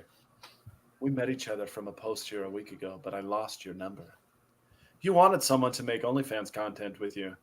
We made a spicy video, and after a stinky surprise did arise. You told me you loved the smell of my brand when I hit you with the accidental Dutch oven. I have decided to start selling my farts in jars, labeled with the date and time of what I had to eat that day. Wanted to know if we could collaborate again, make another OnlyFans video where I fart in the jars and you smell it guessing what I ate. I think that it would be great merch for the OnlyFans page. Hit me up. This is Chuck. Europe is years ahead of us. Yeah. Oh my gosh. That's disgusting. Poor Chuck. Not poor Chuck. It's the chick he was with. What is wrong with people? I appreciate the line. You love the smell of my brand. That was pretty nice. It's all about branding. I will. I'll give him props I'll give Chuck props for that. We made a spicy video, and after a stinky surprise did arise. Fucking wordsmith over here. He lets him escape the jar. Hit with an accidental Dutch oven. I love the smell of your brand. Who says Oh my! that? Nobody. Oh my! I'm going your to fart from is now on. pungent. I love it. My. Do you love the smell of my brand? Ugh. Whose turn is it? My turn. Naughty at a funeral. I'm looking for the guy that I banged at my uncle's funeral 2 weeks ago. We were sitting next to each other, and Keep her you started already. rubbing my leg while you're trying to comfort me. You told me that I was beautiful, and the next thing I knew, we were walking into the bathroom. I'm really Rest of those worried damn because sex. you never did say how you knew my uncle, and I'm freaking out that we could be related. If not, I thought maybe we could continue where we left off. Maybe it was because it was taboo, but was so hot. I don't think the funeral director knew what to think when he walked out of the bathroom together. Anyways, I hope to hear from you. Where did you find this one at? This one sticks. Where'd you find this one at, Sticks? Craigslist. You know What, what's like city, state? Oh, I don't know. I found it on a Craigslist, best of. Oh, boo. like I Hey. spend hours going through cities and states on Craigslist looking for I these. ain't doing that. You gotta get Finding the time. most depraved cities in America. Ain't nobody got time for that. I started going into general because general is good too.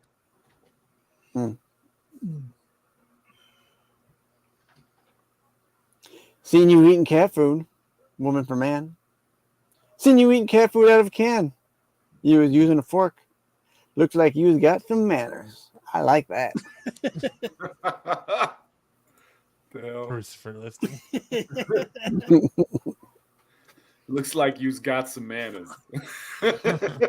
You guys like got that. some manners. It sounds like Dom. Seen you eating cat food out of a can. You was using a fork. Looks like you's got some manners. I like that. Next time, do it with the Boba Fett mask. Mascot.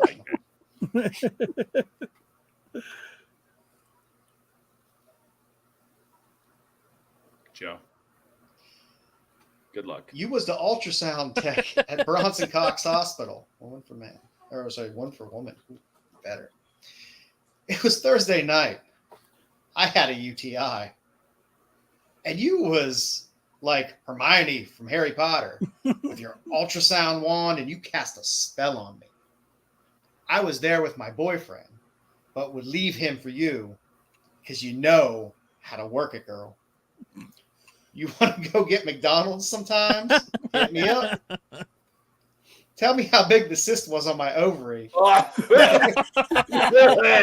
So I know it's you. Oh my gosh. That is a winner. That is a winner. Oh, shit. Because I don't know how soon she wrote this, but she has a UTI. So yeah, Damien, I'm with you, man. I want to stay out of that for a while. Foul play. You crumb over to my place, and the next morning leave me on bread. Oh my gosh, it's puns. It's so many puns. Okay. Leave me on bread. What the flock? Whether you realize it or not, that wasn't very cool. Just my cluck. I didn't expect that kind of tweetment from you. You stuck me with a very big bill and possibly chirpies. You can play at this game. Watch your quack. You have 5 days. Oh my God. That's an interesting threat written. I don't know if I'd be able to take that seriously. Yeah. If I could whistle, I would have whistled the whole thing. But the gift that keeps on giving. Handsome black man in convoy. You were the handsome black man in the police escort convoy on Samsung this afternoon. I was the girl on the sidewalk, in the heels. I waved. Maybe we can get lunch. Aw. That's Looking to sweet. make a connection. Aw. That's sweet. Aw, Yeah, when he's done in jail. that really pissed off Daffy Duck. That is true when he's done in jail. But, who doesn't love some prison love? Maybe he was a famous person being escorted in a convoy. He did. They can be maybe 90 this is days Barack out. Obama. I'm gonna Maybe think they're this talking is about a Barack Obama. fantastic love story in the making. It was Joe Biden. And that's it. Yay. Where they can get lunch at McDonald's and talk about the size of their ovarian cysts. Oh. What else do you do at McDonald's? After your UTI. Well, that's it. You want to tell your Facebook story that you talked about? Oh, you want to tell your Facebook story, Nubia? So Maybe you said no. So my son, he's like, I'm going to pick up a computer in the morning, and then I need someone to take me to go get a guitar cabinet later in the day. So I was like, oh, well, I'll take you in the morning to go get the computer because the person there, he was getting it from works third shift. So she was getting off the same time I was. So, I'd still be awake. So we drive to like way far out in Surprise, like 187th Avenue. Woo, surprise. And we're pulling up and we message the person and we're like, all right, we're pulling up. She's like, whatever you do, don't knock on the door. Pull around the corner and go to the garage. And I was like, garage? We pull around. It's like a shack with boarded up windows. And and this crazy tweaker lady comes out with this computer, $1,000 computer he got for $100. I was like, yeah. Actually, Newbie was like, yeah, they had to wait for the people to go to work so she could sell it. Oh my gosh. And then my wife has to take him to Cave Creek, which is 45 minutes from here? Something like maybe that. An hour. So they're driving, and Cave Creek's nice. It's like a richer part of an area of the valley, and it goes through Cave Creek, keeps driving, and it pulls up into this like unmaintained dirt road that needs like 4x4s to get on. How many houses were around? Like none. They're like spread out. And it's like, how long were you on that dirt road for? Yeah, there's like 3 houses. How long was the road? Just get over here to the story. Yeah, it's in the middle of nowhere. They're driving down this dirt road. And they miles down the dirt road. Yeah, she says a couple miles. Just come here and tell the story. When you stepped up from copyright violations to receiving stolen property. They pull up this, it's like this little like house, right? It's like this little tiny house, and he comes out. He's like, come in. And then first off, he gets mad because my wife is with my son. He's like, he's probably like, fuck, I can't kill him if there's 2 people. It's a witness. And ever since he looked like a serial killer. And they go in, and he's like yelling at the dog or something.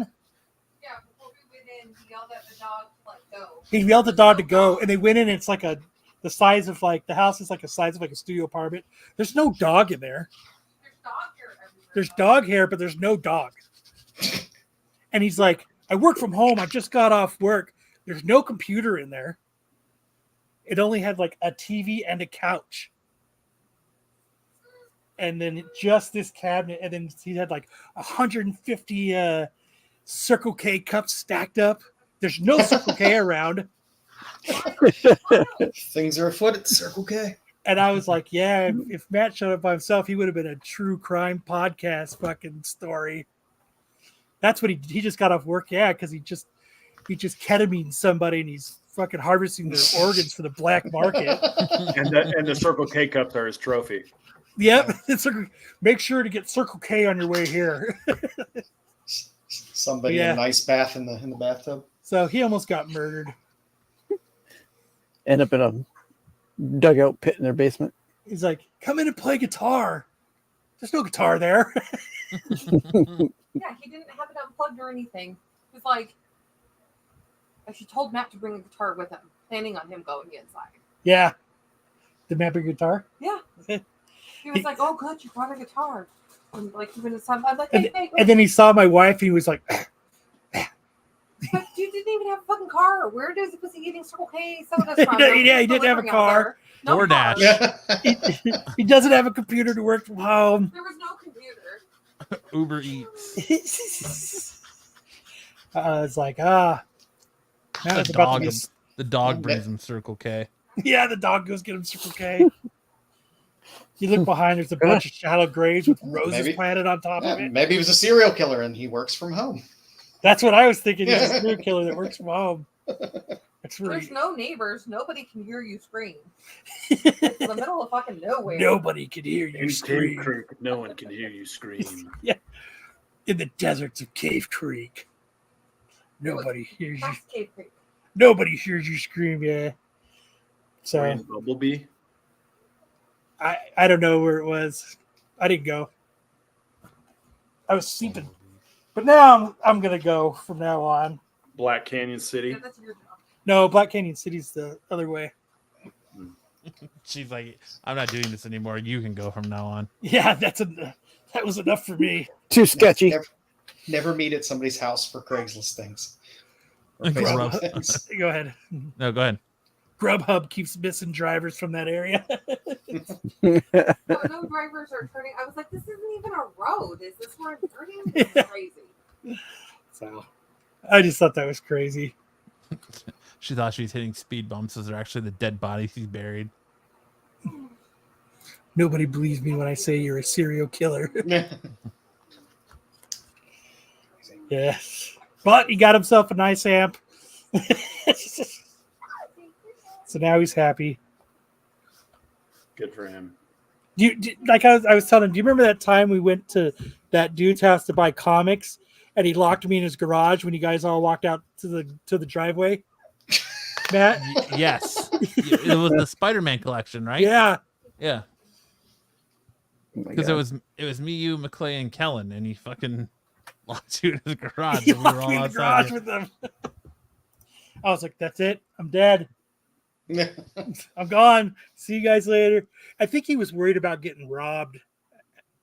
No, he's like, I know how to lure some nerds in. I've got comics. Come look at my Come look at my Spider-Man 300. But yeah, they all walked out and he shut the garage door and I was like, fuck. What the fuck? I thought he was gonna stab me in the stomach and fucking cut my face off and fucking put lotion on my legs and eat me. He was gonna wear you as a suit, like a Kyle suit. He was gonna massage my legs so that he could make stew. So, well, that's it, everybody. That's the show. I'm glad I actually got here towards the end. Yeah. Yeah. Thanks for showing the up. Surprise party wasn't as long as I thought it was going to be. So make sure to check out Sticks and the Boys tomorrow on the Star Wars show. Are you on it, Sticks? Are you going to be on it, Joe? No, I'm not. All right. Make Sometimes sure to check I out pop Marco in. and Dom and probably Jedi on the Star Wars show tomorrow. Make sure to check out Marco and them on the Tax Show Wednesday.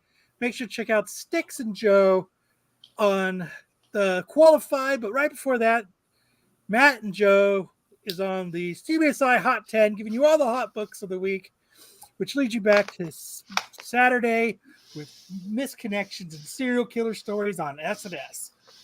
The only show on the channel where you actually learn something. Right? Yeah. So you guys have a great rest of your weekend and enjoy. Or not. Either you've got me confused with somebody else or this is